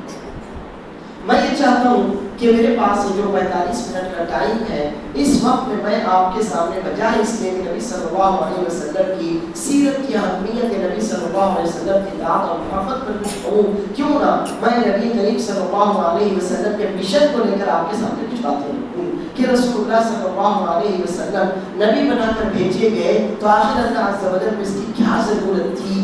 رسول اللہ صلی اللہ علیہ وسلم کی بعثت کا معنی ہوتا ہے نبی بنا کر بھیجا جانا۔ اگر ہم یہ کہیں نبی کریم صلی اللہ علیہ وسلم کی بعثت ہوئی تو اس کا معنی ہوگا نبی کریم صلی اللہ علیہ وسلم کو نبی اور رسول کی حیثیت سے بھیجا گیا۔ اگر ہم کہیں رسول اللہ صلی اللہ علیہ وسلم مبعوث ہوئے تو معنی ہوگا کہ رسول اللہ صلی اللہ علیہ وسلم کو نبی اور رسول کی حیثیت سے دنیا والوں کے پاس بھیجا گیا۔ تو اب اگر میں آپ سے یہ سوال کروں، اور یہ سوال آپ سے کر رہا ہوں کہ ذرا مجھے یہ بتائیے رسول اللہ صلی اللہ علیہ وسلم کو نبی اور رسول بنا کر کیوں بھیجا گیا؟ اگر نبی صلی اللہ علیہ وسلم کو نبی اور رسول کی حیثیت سے نہ بھیجا جاتا، نبی مکرم صلی اللہ علیہ وسلم کی بعثت نہ ہوتی تو دنیا میں ایسا کون سا نقصان ہو جاتا، یا آپ کا کیا نقصان ہو جاتا؟ یا نبی صلی اللہ علیہ وسلم نبی بنا کر بھیجے گئے تو آپ نے اس سے کیا فائدہ اٹھایا؟ یہ سوال آپ سے، تو مجھے اس کا جواب چاہیے۔ اللہ تعالیٰ کو نبی صلی اللہ علیہ وسلم کی بعثت کی ایسی کیا ضرورت پڑی تھی کہ اللہ عز و جل نے اپنے نبی صلی اللہ علیہ وسلم کو دنیا والوں کے پاس نبی اور رسول بنا کر بھیجا؟ اس کی کیا ضرورت تھی؟ اگر رسول اللہ صلی اللہ علیہ وسلم نبی اور رسول کی حیثیت سے تشریف نہ لاتے تو دنیا کا اور دنیا والوں کا کون سا نقصان ہو جاتا؟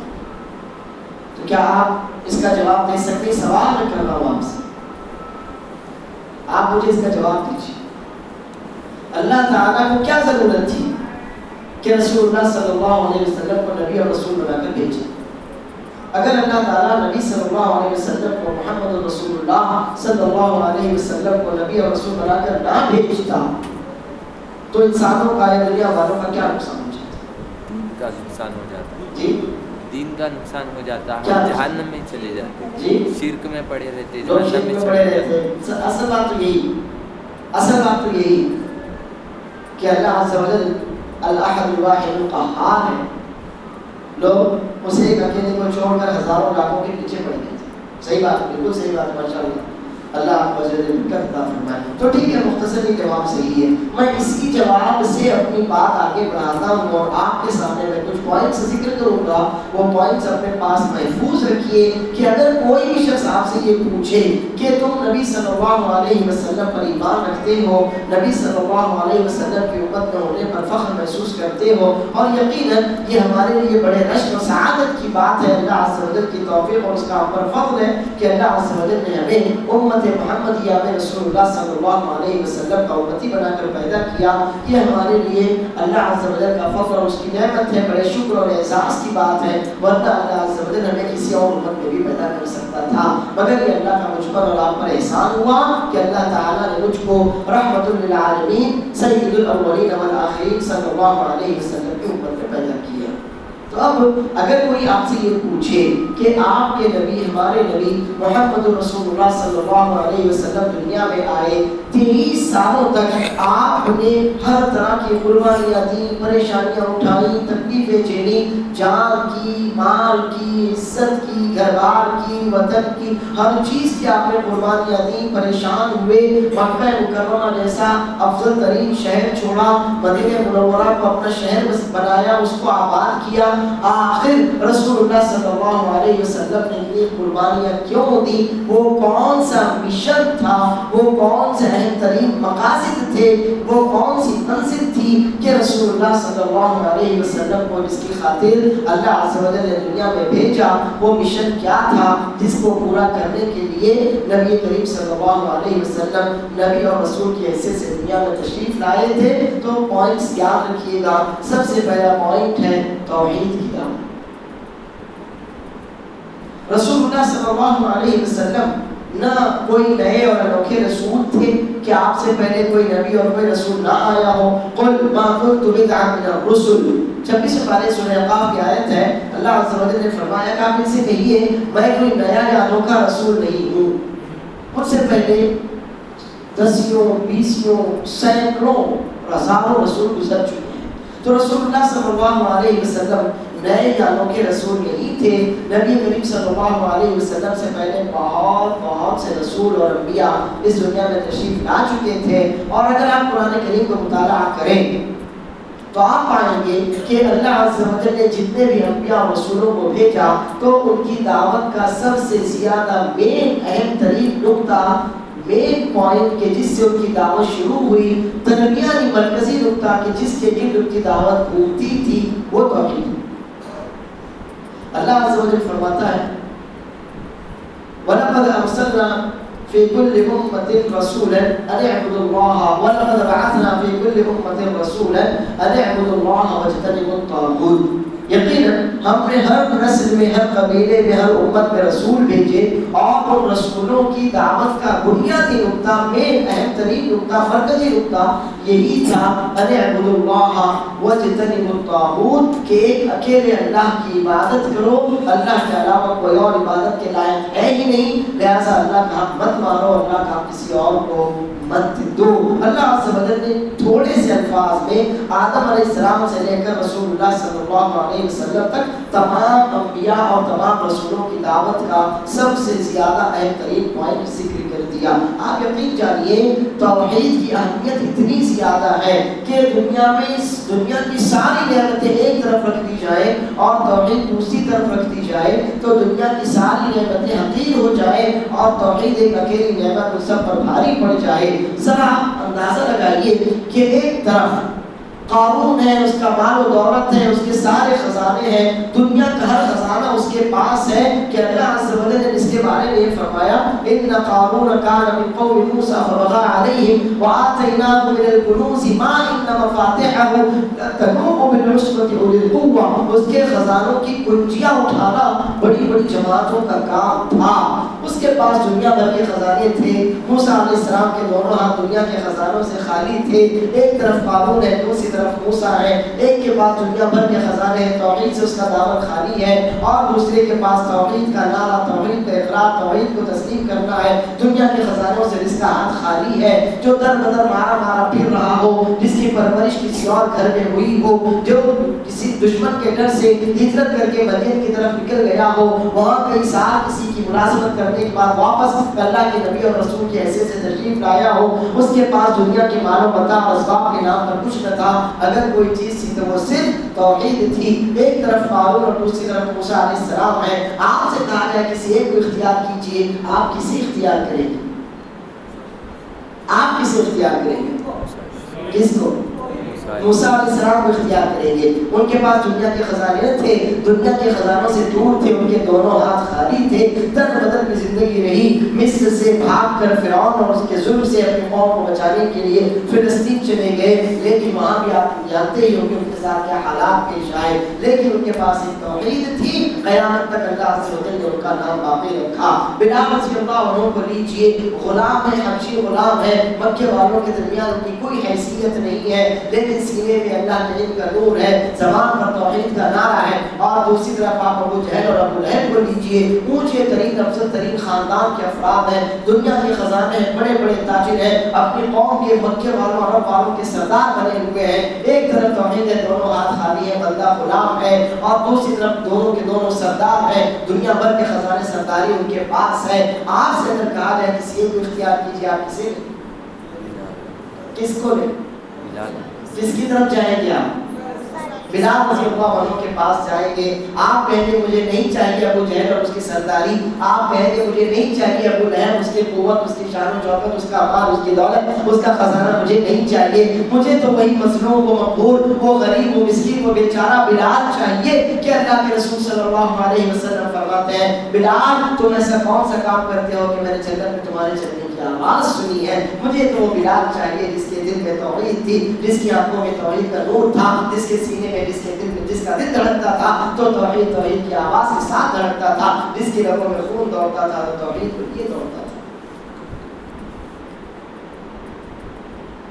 یہ ہے ایک چھوٹی سی مثال جس کے ذریعے میں نے آپ کو بتایا کہ توحید کی کیا اہمیت ہے اور توحید کے مقابلے میں کفر یا شرک کی کیسی حقارت ہے. تو میرے بھائیوں، میرے دوستوں اور میرے بچوں، اللہ کے رسول صلی اللہ علیہ وسلم کی مشن کا سب سے پہلا پوائنٹ تھا توحید، اور یہی وہ توحید ہے جس کی خاطر تمام انبیاء کو بھیجا گیا۔ اللہ کے رسول صلی اللہ علیہ وسلم کو مخاطب کر کے اللہ عز و جل فرماتا ہے وَأَنزَلْنَا إِلَيْكَ الْكِتَابَ بِالْحَقِّ، ہم نے قرآن کریم کو آپ کی طرف حق کے ساتھ نازل کیا ہے۔ فَاعْبُدِ اللَّهَ مُخْلِصًا لَهُ الدِّينَ، آپ اپنی تمام عبادتیں اللہ کے لیے خالص کیجئے اور ایک اکیلے اللہ کی عبادت پورے خلوص کے ساتھ کیجئے۔ اللہ عز و جل اپنے نبی صلی اللہ علیہ وسلم کو حکم دیتے ہوئے فرماتا ہے قُلْ إِنِّي أُمِرْتُ أَنْ أَعْبُدَ اللَّهَ مُخْلِصًا لَهُ الدِّينَ، آپ نے بتا دیجئے ان سے کہیے مجھے یہی حکم دیا گیا ہے کہ میں اکیلے اللہ کے لیے اپنی ساری عبادتیں خالص کر لوں، کہ میری عبادتیں اللہ کے لیے ہو، میری محبت، میری نظر و نیاز، میرا ڈرنا، میرا توکل، میرا تقویٰ، میری طہارت، میری پاکیزگی، میرا تقویٰ، میرا جھکنا، میرا رکوع، میرا سجدہ، میری نمازیں، میرے روزے، میرا حج، میری زکات، میرے صدقات، یہ سارے کے سارے کام ایک اکیلے اللہ کے لیے ہو، میری نظر و نیاز، میری منتیں، میری قربانیاں ایک اکیلے اللہ کے لیے ہو۔ میں محبت کروں تو اپنے اللہ سے کروں، میں اگر خوف رکھوں تو اپنے اللہ کا رکھوں، میں اگر رضا چاہوں تو اپنے اللہ کی چاہوں، میری اگر امید ہو توقع ہو تو اپنے اللہ سے امید اور توقع ہو۔ اللہ عز و جل کے علاوہ نہ میرے دل میں کسی کا خوف ہو، نہ اللہ عز و جل کے علاوہ میرا کسی پر بھروسہ ہو، نہ مجھے اللہ کے علاوہ کسی اور کی رضا یا ناراضگی کی پرواہ ہو۔ یہی تو توحید ہے اور یہی ہماری عبادتوں کا خلاصہ ہے، اور یہ ساری کی ساری عبادت کی قسمیں ہیں۔ تو اللہ عز و جل نے حکم دیا قل انی امرت ان اعبد اللہ مخلصا له الدین، آپ یہ بتائیے ان سے کہیے مجھے یہی حکم دیا گیا ہے کہ میں اپنی تمام عبادتیں اپنے اللہ کے لیے خالص کر لوں، کہ اللہ کے علاوہ ان میں کوئی حصہ نہ رہے۔ 15واں پارہ سورہ کاف ہمیشہ پڑھتے ہیں، اس کی آخری آیت ہے، اللہ عز و جل فرماتا ہے قل انما انا بشر مثلکم یوحى الی انما الہکم الہ واحد فمن کان یرجو لقاء ربہ فلیعمل عملا صالحا ولا یشرک بعبادۃ ربہ احدا۔ آپ ان سے کہیے نے بتائیے کہ میں بھی تمہاری طرح ایک انسان ہوں، ہاں مجھ پر تم میں ایک فرق ہے، بڑا فرق ہے، اور وہ فرق یہ ہے کہ محمد صلی اللہ علیہ وسلم کی طرف اللہ کی جانب سے وحی کی جاتی ہے۔ اس وحی کا خلاصہ کیا ہے؟ اللہ عز و جل نے اب جو بھی وحی اس نے قرآن کریم میں کی ہے، حدیث کی شکل میں کی ہے، اس وحی کا خلاصہ بیان کیا انما الہکم الہ واحد، کہ یہی تمہارا معبود ایک اکیلا ہی معبود ہے، وہ اکیلا ہمارا اللہ الاحد الواحد القہار، وہ اکیلا اللہ ہمارا معبود برحق ہے۔ تو اب فمن کان یرجو لقاء ربہ، اب جو شخص بھی اپنے رب سے ملاقات پر ایمان رکھتا ہو کہ مجھے اللہ سے ملنا، اللہ کو منہ دکھانا، اللہ کے سامنے پیش ہونا، اپنے اعمال کا حساب دینا اور اس کے اعتبار سے جزا اور سزا کا حقدار ہونا ہے، فلیعمل عملا صالحا، تو وہ نبی کریم صلی اللہ علیہ وسلم کی سنت کے مطابق عمل کرے، ولا یشرک بعبادۃ ربہ احدا، اور اپنے رب کی عبادت میں کسی کو شریک نہ کرے۔ اور عبادت کی وہ ساری قسمیں ہیں جو میں نے ابھی آپ کے سامنے ذکر کی، توکل ہے، تقویٰ ہے، خوف ہے، امید ہے، نظر و نیاز ہے، قربانی ہے، رکوع اور سجدے ہیں، ذکر و اذکار ہے، دعائیں ہیں، نمازیں ہیں، روزے ہیں، صدقات ہیں، خیرات ہیں، عمرے ہیں، حج ہے، اس والدین کی خدمت ہے، بیوی کے حقوق کی ادائیگی ہے، شوہر کی فرما برداری ہے، بچوں کی تعلیم و تربیت ہے، یہ ساری عبادت کی قسمیں ہیں۔ اور عبادت کس کی ہو؟ تمام اقسام کے ساتھ ایک اکیلے اللہ کی ہو، ولا یشرک بعبادۃ ربہ احدا، اور وہ اپنے رب کی عبادت میں کسی کو شریک نہ کرے۔ اللہ عز و جل نے اس آیت میں جہاں یہ بتایا کہ تمہارا معبود ایک ہی معبود ہے، تو وہاں پر اس نے توحید کا تقاضا بھی بتا دیا کہ اب وہی ایک معبود عبادت کا حقدار ہے، اس کا حق مت مانو، اس پر ظلم مت کرو، کسی اور کو اس کا حق مت دو، تمہارے سارے اعمال برباد ہو سکتے ہیں۔ یہی توحید ہے کہ جس کی خاطر رسول اللہ صلی اللہ علیہ وسلم کو، جس کی طرف دعوت دینے کے لیے تمام انبیاء اور آخر میں محمد رسول اللہ صلی اللہ علیہ وسلم کو دنیا میں بھیجا گیا، اور یہ آپ کے دنیا میں آنے کا، نبی بن کر آنے کا سب سے بڑا مقصد تھا۔ اب اگر کوئی آپ سے یہ پوچھے کہ آپ نے تقریر پر اتنی 10-15 منٹ کی تقریر تو سن لی، توحید کے عنوان پر آپ نے 15 منٹ کی تقریر سن لی، مگر ذرا یہ بتائیے توحید ہے کیا؟ توحید کا ڈیفینیشن کیا ہے؟ جی جواب دیجیے، ذرا زور سے بولیے۔ ماشاء اللہ، بہت صحیح۔ توحید اللہ تعالیٰ اکیلا ہے، وہ اپنی ذات میں اکیلا ہے۔ اللہ کے والدین، اللہ کو والدین کی کوئی حاجت نہیں، اولاد، اللہ عز و جل کو اولاد کی کوئی ضرورت نہیں، لم یلد ولم یولد۔ بیوی، اللہ عز و جل ہر طرح کی شہوت اور خواہش سے، ہر طرح کی حاجت اور ضرورت سے بہت پاک، بہت بلند و برتر ہے۔ لم یتخذ صاحبۃ ولا ولدا، اللہ عز و جل کو بیوی اور بچوں کی کوئی ضرورت نہیں ہے۔ اللہ کا جب کسی کی ماں یا باپ نہ ہو، بیوی بچے نہ ہو، تو دوسرے رشتہ دار بھی ہرگز نہیں ہو سکتے۔ تو اللہ عز و جل اپنی ذات میں بالکل اکیلا ہے، اس کو کسی کی کوئی حاجت نہیں ہے، وہ سب سے بلند و برتر ہے، اور اللہ عز و جل سب سے اعلیٰ اور ارفع ہے۔ سبحان اللہ عما یصفون، اللہ عز و جل اپنی ذات میں اکیلا اور تنہا ہے، اس کے برابر کوئی نہیں، اس کا شریک کوئی نہیں، اس کا ہمسر کوئی نہیں، اس کے جیسا کوئی نہیں۔ اللہ عز و جل اپنی صفات میں اکیلا ہے، اللہ تعالیٰ سب سے بلند و برتر ہے، اللہ عز و جل اپنی بلندی میں اکیلا ہے، اس کی بلندی میں اس کا کوئی شریک نہیں۔ اس کی جتنی بھی صفات ہیں، اللہ عز و جل کا چہرہ ہے، وہ پہلے آسمان پر روزانہ اتر کر آتا ہے، اللہ عز و جل دیکھتا، ہر دیکھی جانے والی چیز کو دیکھتا ہے، ہر سنی جانے والی آواز کو اللہ تعالیٰ سنتا ہے، اللہ عز و جل کی رحمت بہت زیادہ کشادہ ہے۔ تو جتنی بھی اللہ تعالیٰ کی صفات ہیں، کوالٹیز ہیں، ایٹریبیوٹس ہیں، اللہ تعالیٰ اپنی تمام صفات میں سب سے بلند و برتر ہے، اس میں بھی اس کا کوئی شریک، اس کے جیسا اس کا ہمسر کوئی نہیں۔ اور جتنے بھی اللہ تعالیٰ کے کام ہیں، اللہ بارش برساتا ہے، زمین سے اناج اگاتا ہے، زمین ویران بنجر خشک پڑی ہوتی ہے، اللہ تعالیٰ اسے دوبارہ سے زندگی دیتا ہے کہ بہار آ جاتی ہے، پھل پھول پودے اگاتے ہیں، اور رزق ہو اللہ عز و جل رزق برساتا ہے، رزق سے نوازتا ہے، اولاد ہو اللہ عز و جل اولاد دیتا ہے، ہم بیمار ہو جائیں اللہ تعالیٰ شفا دیتا ہے، پریشانی اور مشکل میں گر جائیں اللہ عز و جل پریشانی اور مشکل سے ہم کو نجات دیتا ہے، ہم کسی چیز کی حاجت محسوس کریں اپنے اللہ کے سامنے ہاتھ اٹھا دے مانگ لیں، اللہ عز و جل ہماری حاجتیں پوری کرتا ہے، ہماری دعائیں قبول کرتا ہے۔ تو اللہ تعالیٰ اپنے تمام کاموں میں بھی اکیلا ہے، تو وہ اللہ جو اپنی ذات میں، اپنی صفات میں، اپنے تمام کاموں میں بالکل اکیلا ہے، اس کے برابر کوئی نہیں، اس کے جیسا کوئی نہیں، اس کے مثل کوئی نہیں، اس کے نظیر کوئی نہیں، کوئی اس کی ہمسری نہیں کر سکتا، تو معبود بھی وہی ایک اکیلا ہی ہوگا کہ ساری خلق جس کی مخلوق اکیلے اللہ تعالیٰ کی، کہ وہی اکیلا خالق ہے۔ جب وہی اکیلا خالق ہے تو وہی اکیلا مالک بھی ہے، مالک اس کے علاوہ کوئی نہیں ہو سکتا کیونکہ خالق وہی ہے۔ جب وہی خالق ہے، وہی مالک ہے، تو اپنی پوری مخلوق کو ایک سسٹم دینا اور اس سسٹم پر چلانا اسی ایک اکیلے اللہ کا کام ہے۔ روزانہ سورج اپنے مقررہ وقت پر نکلتا ہے، مقررہ وقت پر ڈوبتا ہے۔ کس نے سورج کو اس کے ایک مقررہ دھارے میں لگا رکھا کہ تم کو روزانہ وقت بدل کر، جگہ بدل کر وہیں سے وقت پر نکلنا پڑے گا اور فلاں جگہ ڈوبنا پڑے گا، تم اس سے ذرا بھی آگے پیچھے نہیں ہو سکتے۔ وہ کون ہے جو اس کائنات کا سسٹم ہزاروں سالوں سے چلا رہا ہے اور جس کے حکم پر یہ پوری کائنات بنا ہو سکتی ہے؟ وہ اکیلا اللہ عز و جل ہی ہے۔ تو جب سارے کام اس کے، سارے اچھے نام اس کے، پوری مخلوق اس کی، سارے احکام اس کے، کوئی بھی اس کے حکم کے آگے بر نہ مان سکے، کوئی اس کے حکم پر اعتراض نہ کر سکے۔ اگر اللہ کچھ کرنا چاہے تو وہ کام ضرور ہوگا، اگر اللہ نہ کرنا چاہے تو پوری مخلوق مل کر وہ کام نہیں کر سکتی۔ تو جب سب کچھ اسی کا ہے تو عبادت کا حقدار بھی وہی ہے۔ جب سب کچھ اللہ کے پاس سے ہی ملنا ہے تو ہماری عبادتیں بھی اسی کے لیے ہونی ہے۔ جب ساری چیزوں کو لوٹنا اللہ کی طرف سے ہے تو ہماری عبادتوں کا حقدار بھی اکیلا ہمارا اللہ ہی ہے۔ یہی تو توحید ہے۔ تو توحید کا ڈیفینیشن، توحید کی تعریف اگر کوئی کبھی آپ سے پوچھے تو آپ اس سے یہی کہیں جو ابھی ہمارے بھائی نے آپ کے سامنے ذکر کیا کہ اللہ عز و جل کو اس کی ذات میں، صفات میں، افعال میں، کاموں میں اکیلا مان کر اسی ایک اکیلے کی عبادت کرنا توحید کہلاتا ہے۔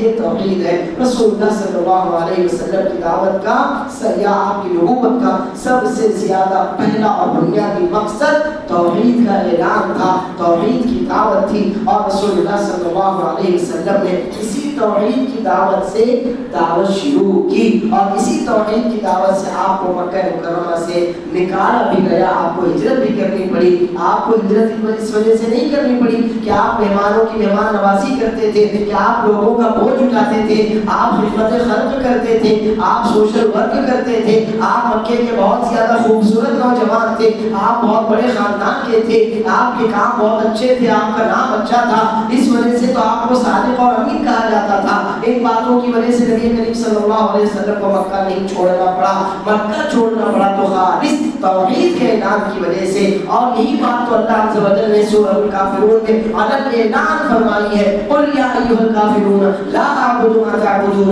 ولا انتم عابدون ما اعبد ولا انا عابد ما عبدتم ولا انتم عابدون ما اعبد لکم دینکم ولی دین. بات بالکل کلیئر ہے. تو رسول اللہ صلی اللہ علیہ وسلم پر جو مصیبتیں آئیں, جو تکلیفیں آپ پر آئیں, جو کچھ قربانی نبی مکرم صلی اللہ علیہ وسلم کو دینی پڑی, وہ اس وجہ سے نہیں کہ آپ صلہ رحمی کا حکم دیتے تھے, صدقات اور زکات کی بات کرتے تھے, نیکیوں کا حکم دیتے, برائیوں سے روکتے تھے, صلہ رحمی کرتے تھے, لوگوں کے کام آتے تھے, لوگوں کا بوجھ اٹھاتے تھے, مہمان نوازی کرتے تھے, کمزوروں کی بے کسی کرتے, کمزوروں کا خیال رکھتے تھے. اس وجہ سے آپ کو مکہ نہیں چھوڑنا پڑا, اس وجہ سے ہجرت نہیں کرنی پڑی. ہجرت کرنے کی ایک ہی وجہ تھی اور وہ تھی دعوت توحید, اور یہی رسول اللہ صلی اللہ علیہ وسلم کی بعثت کا بنیادی مقصد تھا, اور یہی تو ہمارے جینے اور مرنے کا مقصد ہونا چاہیے. اگر آپ توحید پر جیتے ہیں ساری دنیا چھوٹ جائے کوئی غم نہیں, اگر توحید آپ کے ہاتھ سے چھوٹ جائے ساری دنیا مٹ جائے آپ ہرگز بھی فائدے میں نہیں رہیں گے. قل ان صلاتی و نسکی و محیای و مماتی للہ رب العالمین لا شریک لہ وبذلک امرت وانا اول المسلمین. تو یاد رکھیے پہلا پوائنٹ ہے رسول اللہ صلی اللہ علیہ وسلم کی دعوت کا سب سے اہم ترین نقطہ دعوت توحید ہے. آپ سارے کام چھوڑ دیں, اصل توحید پر جب جائیں انشاءاللہ آپ کے سارے کام اللہ تعالیٰ سدھار دے گا, سنوار دے گا. آپ سارے کام کرنے لگ جائیں, توحید کو چھوڑ دیں تو آپ کے وہ سارے کام بگڑ جائیں گے جو آپ بنانا چاہتے تھے. نبی کریم صلی اللہ علیہ وسلم کی بعثت کا دوسرا اہم ترین مقصد تھا جہالت کا خاتمہ, لوگوں کو علم سکھانا. جہالت اندھیرا ہے, علم اجالا ہے. جہالت تاریکی ہے, علم روشنی. جہالت ذلت ہے, علم عزت. جہالت رسوائی ہے, علم میں انسان کی نیک نامی ہے, شہرت ہے. جہالت دلدل ہے, علم باغ و بہار. جہالت میں پریشانیاں مصیبتیں ہیں, علم میں اچھائیاں عزتیں. جہالت میں نقصان ہے, علم میں فائدہ. جہالت میں شر ہے, علم سراسر خیر. تو رسول اللہ صلی اللہ علیہ وسلم جہالت کی تاریکیاں مٹانے اور علم کا اجالا پھیلانے کے لیے دنیا میں تشریف لائے تھے. اگر کوئی آپ سے یہ پوچھے, سوال کرے کہ تمہارے دین کی جو اصل دعوت ہے وہ تو توحید ہے, ذرا سوال پر دھیان دیجیے, تمہارے دین کی جو اصل دعوت ہے وہ دعوت توحید ہے, لیکن تمہارے نبی صلی اللہ علیہ وسلم پر سب سے پہلی قرآن کریم کی جو آیتیں اتری ان میں تو کہیں بھی دعوت توحید کا تذکرہ نہیں ہے. آپ قرآن کریم پڑھیے, نبی صلی اللہ علیہ وسلم غار حرا میں ہیں, جبرائیل علیہ السلام تشریف لاتے ہیں, رسول اللہ صلی اللہ علیہ وسلم کو قرآن کریم کی 5 آیتیں سناتے سکھاتے ہیں. یہ پہلی وحی ہے جو نبی مکرم صلی اللہ علیہ وسلم پر نازل ہوئی. اقرأ باسم ربک الذی خلق خلق الانسان من علق اقرأ وربک الاکرم الذی علم بالقلم علم الانسان ما لم یعلم. اب اگر آپ لاجک لگائیں, ذہن دماغ سے سوچیں, تو یہ ہے کہ ہونا چاہیے تھا توحید کی دعوت دو, ایک اکیلے اللہ کی عبادت کرو, شراب مت پیو, زنا مت کرو, چوری مت کرو, ڈاکے مت ڈالو, حرام مت کھاؤ, حلال کی طرف آؤ. یہ ساری باتیں ہونی چاہیے تھی, لیکن ایسا تو کچھ بھی نہیں ہے. بلکہ پہلی وحی جو نبی مکرم رحمت للعالمین صلی اللہ علیہ وسلم پر نازل ہوتی ہے وہ تو ہے کہ علم حاصل کیجئے, اقرأ پڑھیے. تو اگر کوئی آپ سے یہ پوچھے کہ آپ کے دین کی اصل دعوت دعوت توحید ہے, اسی پر تو آپ کا پورا دین ڈیپینڈ ہے, اگر توحید کو نکال لیا جائے تو کچھ بھی باقی نہیں بچتا. لیکن جب آپ کے نبی صلی اللہ علیہ وسلم پر پہلی وحی اترتی ہے اس میں تو کہیں بھی دعوت توحید کا تذکرہ نہیں ہے, اس میں تو علم حاصل کرنے کی بات ہے. تو ان دونوں باتوں کا آپ ملا کر جواب کیسے دیں گے؟ اس کا جواب ایسے دیا جائے گا کہ علم ہی ہے جو آپ کو اپنی پہچان کراتا ہے, علم ہی ہے جو آپ کو اپنے رب کی پہچان کراتا ہے. وہ جہالت ہی ہے جو بندے کو کافر یا مشرک بناتی ہے, وہ جہالت ہی ہے جو بندے کو اللہ سے دور لے جاتی ہے, وہ جہالت ہی ہے جو بندے کو خیر سے کھینچ کر شر کی طرف لے جاتی ہے, جہالت ہی ہے جو بندے سے خیر اور شر کی تمیز چھین لیتی ہے. علم ہی ہے جو اس کو یہ بتاتا ہے کہ تو انسان ہے, علم ہی ہے جو یہ بتاتا ہے کہ تیرے بھیجے جانے جانے پیدا کیے جانے کا کیا مقصد ہے؟ علم یہ جو یہ بتاتا ہے کہ اللہ عز و جل نے تم کو دنیا میں بھیجا، دنیا کو تمہارے ذریعے آباد کیا، دنیا میں تمہاری خاطر یہ ساری نعمتیں اس نے پیدا کی، ان کا سلسلہ جاری کر دیا، تو آخر ان کے پیچھے بڑا مقصد کیا ہے؟ علم بتاتا ہے کہ آخر تم کیوں پیدا ہوئے، علم بتاتا ہے کہ مرنے کے بعد تمہارے ساتھ کیا معاملہ ہوگا۔ اگر علم نکال لیا جائے تو پھر توحید کی دعوت کا ویسے بھی کوئی تصور نہیں رہ جاتا۔ تو ہماری پوری دعوت علم پر ڈیپینڈ ہے، اسی لیے اللہ عز و جل نے اپنے نبی مکرم صلی اللہ علیہ وسلم کو مخاطب کر کے فرمایا ہے فَاعْلَمْ أَنَّهُ لَا إِلَهَ إِلَّا اللَّهُ وَاسْتَغْفِرْ لِذَنبِكَ وَلِلْمُؤْمِنِينَ وَالْمُؤْمِنَاتِ۔ آپ پہلے علم حاصل کیجئے کہ اللہ عز و جل اکیلا معبود برحق ہے، اللہ کے ساتھ بھی کوئی نہیں، اللہ کے علاوہ بھی کوئی نہیں، اللہ عز و جل اپنی ذات میں اکیلا ہے تو اپنی عبادت کے حق میں بھی اکیلا ہے، وہی اکیلا معبود برحق ہے۔ آپ اس کا علم حاصل کیجئے۔ تو توحید علم ہے، شرک جہالت ہے۔ یہی وجہ ہے کہ رسول اللہ صلی اللہ علیہ وسلم پر سب سے پہلی جو آیتیں نازل ہوئی ان میں علم کی بات تھی، پڑھنے اور سیکھنے علم حاصل کرنے کی بات تھی۔ ڈائریکٹ یہ نہیں کہا گیا تھا کہ آپ توحید پر آ جائیے اور اکیلا اللہ آپ کا معبود ہے اس کی عبادت کیجئے، کیونکہ جب آپ علم حاصل کریں گے آپ کو اپنی ذات کی پرکھ اور پہچان ہوگی، آپ علم حاصل کریں گے آپ کو اپنے اللہ کی پہچان ہوگی، اپنے حقوق اور اللہ کے حقوق آپ کو علم کے ذریعے ہی معلوم ہو سکتے ہیں، اور علم اگر آپ کے پاس نہ ہو تو آپ توحید بھی اچھی طرح سے نہ سمجھ سکتے ہیں اور نہ وہ آپ کے دل میں اتر سکتی ہے۔ اس لیے ہمارے دین میں توحید کی اہمیت ہے تو ساتھ میں علم کی بھی اہمیت ہے۔ میری بات واضح ہے؟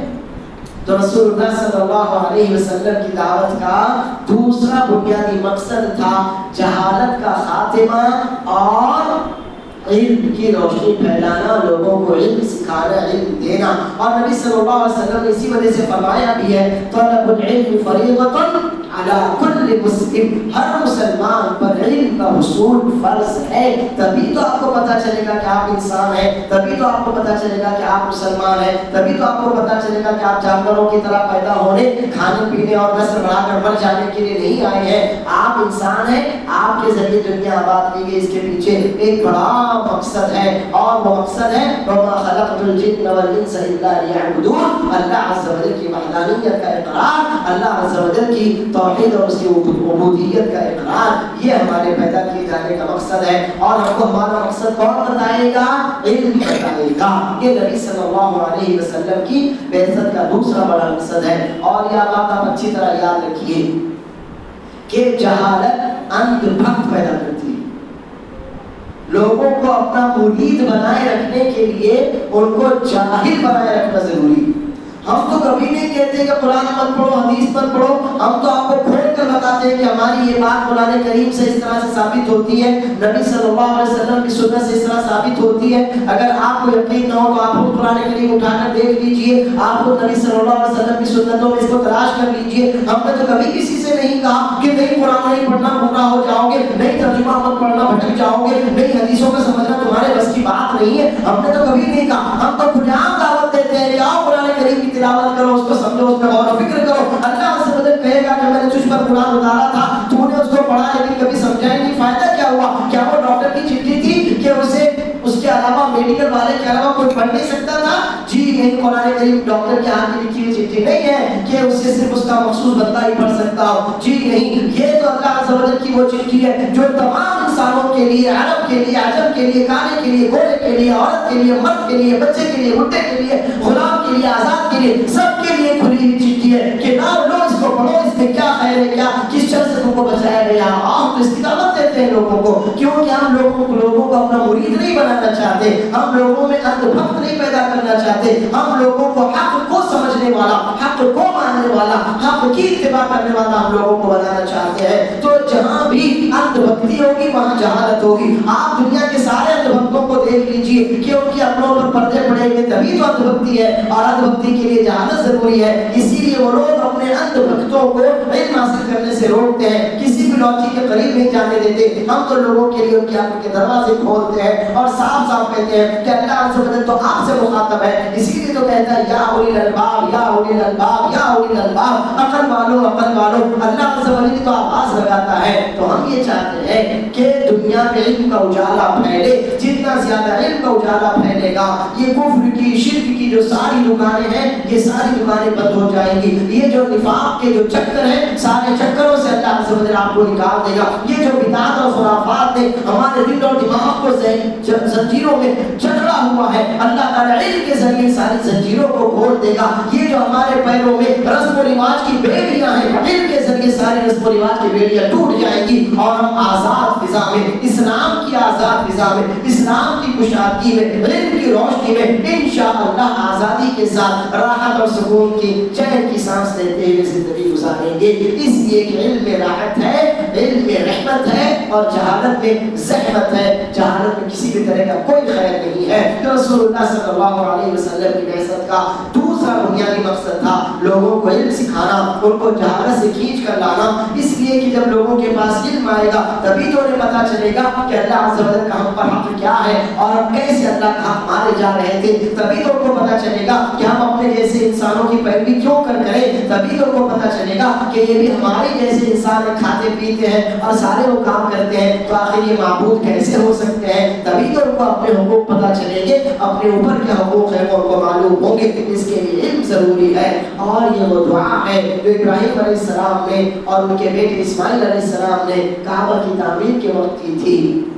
جب ابراہیم اور اسماعیل علیہ السلام خانہ کعبہ کی تعمیر کر رہے تھے اللہ عز و جل نے ان کے الفاظ نقل کیے پہلے پارے میں وَإِذْ يَرْفَعُ إِبْرَاهِيمُ الْقَوَاعِدَ مِنَ الْبَيْتِ وَإِسْمَاعِيلُ رَبَّنَا تَقَبَّلْ مِنَّا إِنَّكَ أَنْتَ السَّمِيعُ الْعَلِيمُ. اور اسی میں سے دعا یہ بھی نقل کی رَبَّنَا وَبَعَثْ فِيهِمْ رَسُولًا مِّنْهُمْ يَتْلُو عَلَيْهِمْ آيَاتِهِ وَيُعَلِّمُهُمُ الْكِتَابَ وَالْحِكْمَةَ وَيُزَكِّيهِمْ إِنَّكَ أَنْتَ الْعَزِيزُ الْحَكِيمُ. اے ہمارے رب تو انہی میں سے ایک رسول بھیجنا. یہاں پر جتنے بھی لوگ موجود ہیں اگر اللہ عز و جل نے ان کو پاک بنایا ہے یا جو ہماری بہنیں موجود ہیں جو مائیں ہیں میں ان سے یہ کہنا چاہتا ہوں کہ دیکھیے یہ دعا مانگی تھی ابراہیم اور اسماعیل علیہ السلام نے اور اس دعا کی قبولیت ان کی وفات کے 4000 سالوں کے بعد اس دنیا میں ظاہر ہوئی. کیا دعا مانگی تھی ابراہیم اور اسماعیل علیہ السلام نے؟ اے ہمارے رب تو ان میں یعنی اسماعیل علیہ السلام کی اولاد میں ایک رسول بھیجنا. وہ رسول کب آئے؟ 4000 سالوں کے بعد. اس لیے مجھے اور آپ کو یہ چاہیے ہم میں سے جس کو بھی اللہ نے ماں یا باپ بنایا ہے کہ ہم اپنی اولاد کے لیے ہمیشہ دعائیں کرتے رہیں. نہ جانے آپ کی کون سی دعا آپ کی اولاد یا اولاد کی اولاد یا اولاد کی اولاد کس میں ہم کب قبول ہو جائے. اس لیے ہمیں ہمیشہ اپنے بچوں کے لیے اپنی اولاد کے لیے اولاد کی اولاد کے لیے دعائیں مانگتے رہنا چاہیے. ابراہیم اور اسماعیل علیہ السلام نے کتنے ہزاروں سال پہلے دعا مانگی تھی. 4000 سال کے بعد وہ دعا نبی صلی اللہ علیہ وسلم کی شکل میں اللہ عز و جل نے قبول کی. اس لیے دعا اللہ عز و جل ضرور قبول کرتا ہے. ہاں ہمارے اعتبار سے اس دعا کی تاثیر کبھی کبھی دیر میں نظر آ سکتی ہے مگر وہ اللہ کی حکمت ہوتی ہے. اللہ عز و جل کے کام اور اس کی شان تو بڑی نرالی ہے. وہ بندے کی دعا رائگاں نہیں جانے دیتا. اس لیے پوائنٹ کی بات یاد رکھیے کہ اللہ عز و جل نے اگر آپ کو ماں باپ بنایا ہے تو اپنی اولاد کے حق میں ہمیشہ دعائیں کرتے رہیے. نہ جانے کب آپ کی اولاد کے حق میں آپ کی مانگی گئی دعا قبول ہو جائے. تو ابراہیم اور اسماعیل علیہ السلام نے اللہ سے دعا مانگی تھی ربنا وبعث فیہم رسولا منہم یتلو علیہم آیاتہ ویعلمہم الکتاب والحکمۃ ویزکیہم. اے ہمارے رب تو ان میں یعنی ان عربوں میں اسماعیل علیہ السلام کی اولاد میں انہی میں سے ایک رسول بھیجنا. کیوں بھیجنا؟ کیا مقصد تھا؟ وہ مقصد بھی آگے واضح ہے. یعلمہم الکتاب والحکمۃ وہ انہیں کتاب تیرا کلام سکھائے گا. وہ انہیں سنت کی باتیں اللہ کی طرف سے وحی کی گئی باتوں کی تعلیم دے گا. یہی تو کرتے ہیں ہم کہ لوگوں کو کتاب اور حکمت کی تعلیم دیتے ہیں علم کی طرف لاتے ہیں جہالت سے کھینچ کر نکال کر لے جاتے ہیں. وَيُعَلِّمُهُمُ الْكِتَابَ وَالْحِكْمَةَ وَيُزَكِّيهِمْ قرآن کریم کی تلاوت کر کے ان کو سنائے گا سکھائے گا. کتاب ان کو سکھائے گا ان کو سنت کے سارے احکامات ان کی شریعت ان کا دین سکھائے گا اور ان کا تزکیہ کرے گا ان کو پاک و صاف کرے گا. اس سے سمجھ میں آتا ہے کہ ابراہیم علیہ السلام نے جب اسماعیل علیہ السلام کی اولاد میں نبی اور رسول کی دعا کی تو ساتھ میں یہ بھی کہا کہ اس نبی کا کام ہوگا وہ لوگوں کو علم سکھائے گا، وہ لوگوں کو تعلیم دے گا۔ تو جان لیجئے کہ یہ امت تو پڑھنے لکھنے والی امت ہے، اور ہماری امت کا عروج، ہماری امت کی شان و شوکت تعلیم میں پوشیدہ ہے۔ اگر آپ یہ سوچتے ہو کہ میں اپنے بچوں کو بڑا تاجر بنا دوں، بڑا کاروباری بنا دوں اور اس طرح امت ترقی کر لے جائے، ایسا ہرگز نہیں ہو سکتا، کبھی بھی نہیں ہو سکتا۔ آپ اپنے بچوں کو تعلیم دیجئے، آپ ان کو ان کی دنیا سکھائیے، آپ ان کو ان کا دین سکھائیے۔ جو بھی بڑی سے بڑی ڈگریاں ہوتی ہیں، دین کی ہو دنیا کی ہو، آپ اپنے بچوں کو ضرور دلوائیے، حافظ بنائیے، عالم بنائیے۔ آج یہاں پر دیکھیے آپ کے سامنے، میرے علاوہ میں تو طالب علم ہوں، میرے علاوہ ماشاءاللہ یہاں پر آپ کے اپنے شہر شولاپور کے 7-8-10 بچے بیٹھے ہوئے ہیں، ان میں سے اللہ برکت دے، ان میں سے کئی میرے شاگرد بھی ہیں۔ اللہ ان سب کو ان کی اولاد، ان کے اگر اولاد ہو تو اولاد پر والدین کو عزت اور عافیت سے رکھے۔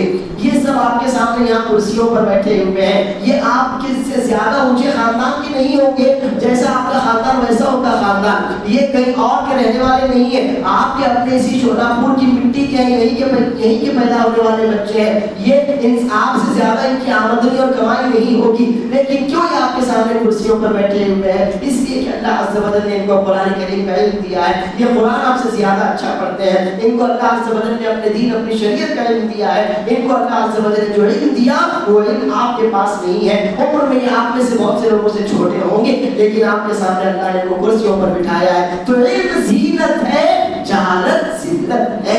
اس لیے اپنے بچوں کو آپ علم سکھائیے، آپ انہیں حافظ بنائیے، آپ ان کو عالم بنائیے۔ آپ اس کے علاوہ اگر دنیا کی ڈگریاں چاہتے ہیں نا، آپ اپنے بچوں کو ڈاکٹر بنائیے، انجینئر بنائیے، کلکٹر بنائیے، IPS IAS آفیسر، جو کچھ آپ بنا سکتے ہو ضرور بنائیے۔ لیکن ہرگز یہ نہیں سوچنا کہ چلو میں جو کام کرتا ہوں، میرا بچہ میرا ہی ہاتھ بڑھا کے اس کاروبار کو آگے بڑھا دے گا۔ ٹھیک ہے وہ کاروبار کرے، لیکن اس سے آپ بڑی سے بڑی ڈگریاں ضرور دلوائیے۔ اور یہ یاد رکھیے کہ اس امت کی شروعات اقرا سے ہوئی ہو، وہ امت اقرا کو چھوڑ کر ترقی کیسے کر سکتی ہے؟ اور وہ امت اگر اقرا کو چھوڑ دے تو پھر ایک امت کی حیثیت سے کیسے رہ سکتی ہے؟ اگر وہ امت اقرا کو چھوڑ دے تو وہ امت دنیا میں آخرت میں عزت، شان و شوکت، فتح اور غلبہ کبھی بھی حاصل نہیں کر سکتی۔ یہ رسول اللہ صلی اللہ علیہ وسلم کی بعثت کا دوسرا بڑا بنیادی مقصد تھا، اور رسول اللہ صلی اللہ علیہ وسلم کی بعثت کا تیسرا بڑا بنیادی مقصد تھا لوگوں کو اچھے اخلاق سکھانا،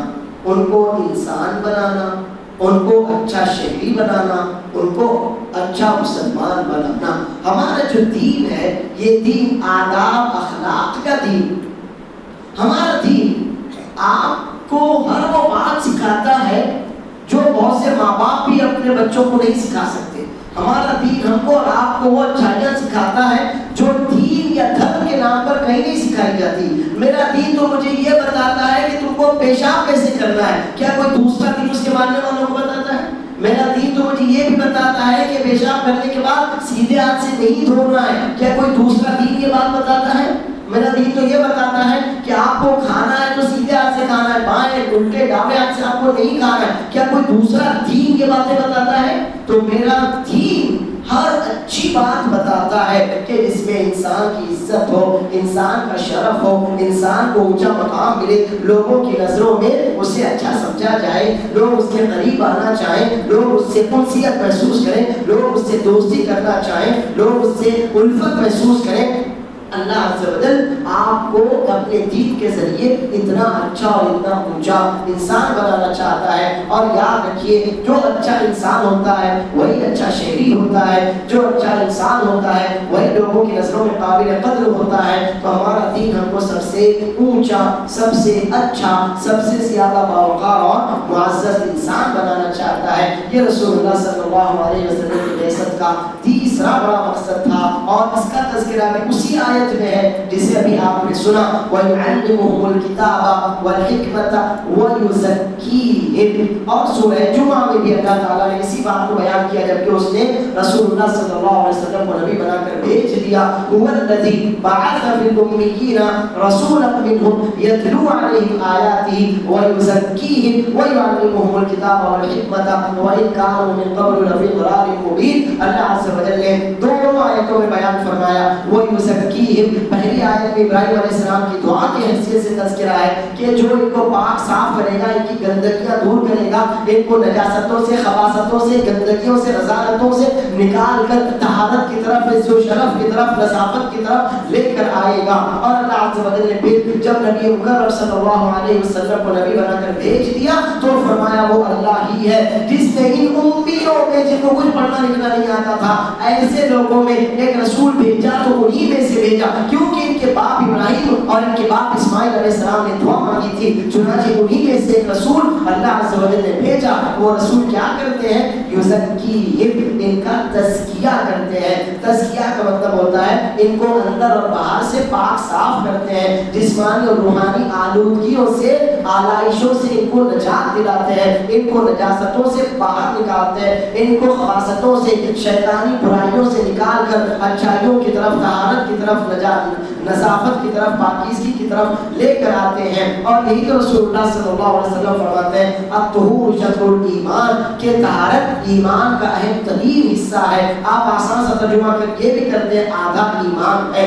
تو طہارت ہے، اور طہارت جیسے جسم کی ہوتی ہے، کپڑوں کی ہوتی ہے، ایسی ہمارے دل کو بھی تو طہارت چاہیے، ورنہ اس میں شرک کی نجاست بھی ہو سکتی ہے۔ یہی بات اللہ عز و جل فرماتا ہے یا ایھا المدثر قم فانذر وربک فکبر وثیابک فطہر۔ اے نبی صلی اللہ علیہ وسلم، آپ چادر اوڑھ کر کیا لیٹے ہیں؟ چلیے اٹھیے، اب اپنے کام میں لگ جائیے، اب آپ کے پیچھے بہت زیادہ کام ہے، اب سونا ہونا چھوڑو، اب آرام چھوڑو، اب کام میں لگ جاؤ۔ کیا کام کرنا ہے؟ وَرَبَّكَ فَكَبِّرْ قُمْ فَأَنذِرْ، اب لوگوں کے لیے آپ نبی اور رسول بنائے جا چکے، چلیے اپنے کام میں لگ جائیے۔ وَرَبَّكَ فَكَبِّرْ، اپنے رب کی بڑائی، بزرگی کی بڑائی سے دنیا میں اجالا کر دیجئے۔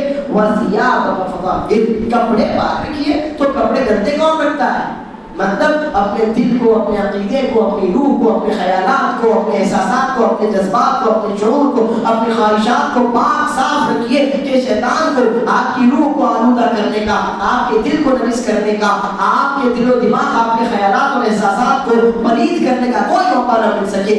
آپ اپنی روح، اپنے خیالات، اپنے جذبات کو پاک رکھیے۔ وہ آدمی جو اپنے خیالات، اپنے احساسات جتنے زیادہ پاک رکھتا ہے، آپ پائیں گے کہ لوگوں کے ساتھ اس کے معاملات اتنے ہی اچھے ہوتے ہیں۔ وہ شخص جس کا شعور، جس کا احساس، جس کا عقیدہ جتنا زیادہ صاف ستھرا ہوتا ہے، آپ پائیں گے وہ اپنے قول و قرار کا اتنا ہی زیادہ سچا ہوتا ہے۔ وہ شخص جس کا دل اندر سے بالکل پاک ہوتا ہے، آپ پائیں گے لوگوں کے ساتھ اس کے معاملات پاکیزگی اور عافیت کے ساتھ ہوتے ہیں۔ نہ وہ دھوکہ دیتا ہے، نہ وہ چوری کرتا ہے، نہ وہ جھوٹ بولتا ہے، نہ وہ وعدہ خلافی کرتا ہے۔ یہی تو اسلام کی اچھائیاں ہیں، اور ان ساری اچھائیوں کی وجہ سے اللہ عز و جل اپنے نبی مکرم صلی اللہ علیہ وسلم کو مخاطب کر کے فرمایا ہے وَإِنَّكَ لَعَلَىٰ خُلُقٍ عَظِيمٍ، اخلاق کی جو بلند ترین اچھائیاں ہو سکتی ہے نا، اے نبی صلی اللہ علیہ وسلم، آپ اتنی اونچی اچھائیوں پر فائز ہیں کہ آپ کے جیسے اخلاق کو دنیا والے دیکھ بھی نہیں سکتے، اتنے اونچے اخلاق آپ کے ہیں۔ اور رسول اللہ صلی اللہ علیہ وسلم بھی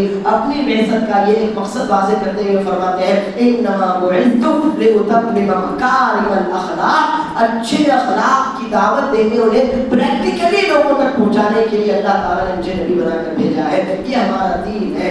سچ بولو، جھوٹ مت بولو، وعدہ کرو تو پورا کرو، وعدہ خلافی مت کرو، کسی کو دھوکہ مت دو، دل میں کچھ رکھ کر زبان پر کچھ اور مت رکھو، دل میں جو ہو وہی آپ کی زبان پر بھی ہو۔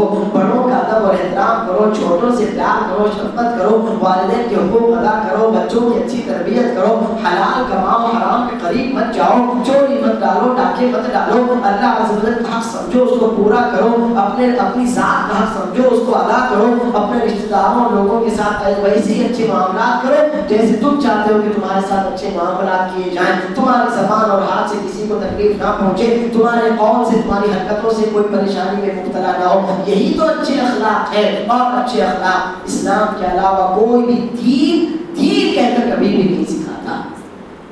یہ رسول اللہ صلی اللہ علیہ وسلم کی بعثت کا تیسرا بڑا مقصد تھا۔ میں سمجھتا ہوں کہ شاید وقت ہو چکا ہے، تو یہ تین باتیں یاد رکھیے۔ اگر کوئی آپ سے یہ پوچھے کہ نبی مکرم صلی اللہ علیہ وسلم کی بعثت کا کوئی خاص مقصد ہو تو بتائیے، تو آپ کے تین پوائنٹ ذکر کر دینا: توحید کی دعوت،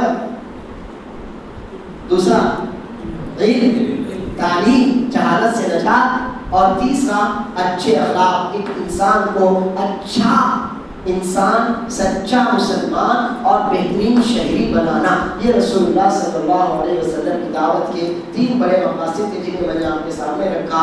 اور یہ جتنی بھی باتیں ہیں رسول اللہ صلی اللہ علیہ وسلم کی زندگی میں پریکٹیکلی موجود رہی ہیں. اسی وجہ سے جب پوچھا گیا ام المؤمنین عائشہ رضی اللہ عنہا سے کہ رسول اللہ صلی اللہ علیہ وسلم کے اخلاق کیسے تھے، تو انہوں نے جواب دیا کان خلقہ القرآن، کہ رسول اللہ صلی اللہ علیہ وسلم کو گویا چلتا پھرتا قرآن تھے. اور یہی ایک مسلمان کو بھی ہونا چاہیے. امید ہے کہ جو باتیں میں نے آپ کے سامنے رکھی ہیں آپ کی سمجھ میں آئی ہوں گی. اللہ عز و جل ہمیں اس کے نبی صلی اللہ علیہ وسلم پر ایمان رکھنے والا، ان سے محبت کرنے والا، ان کی اطاعت کرنے والا، ان کی عزت اور احترام سب سے زیادہ بڑھ کر کرنے والا، اور ان کی شان اور ان کی عزت کا دفاع کرنے والا بنائے. رسول اللہ صلی اللہ علیہ وسلم کی سنتوں کی محبت ہمارے دل میں ڈال دے. اسی پر ہم جئیں اور اسی پر ہم مریں. ربنا ظلمنا انفسنا وان لم تغفر لنا وترحمنا لنكونن من الخاسرين. ربنا هب لنا من ازواجنا وذرياتنا قرة اعين واجعلنا للمتقين اماما. رب اغفر لي ولوالدي ولمن دخل بيتي مؤمنا وللمؤمنين والمؤمنات. سبحان ربك رب العزة عما يصفون وسلام على المرسلين والحمد لله رب العالمين.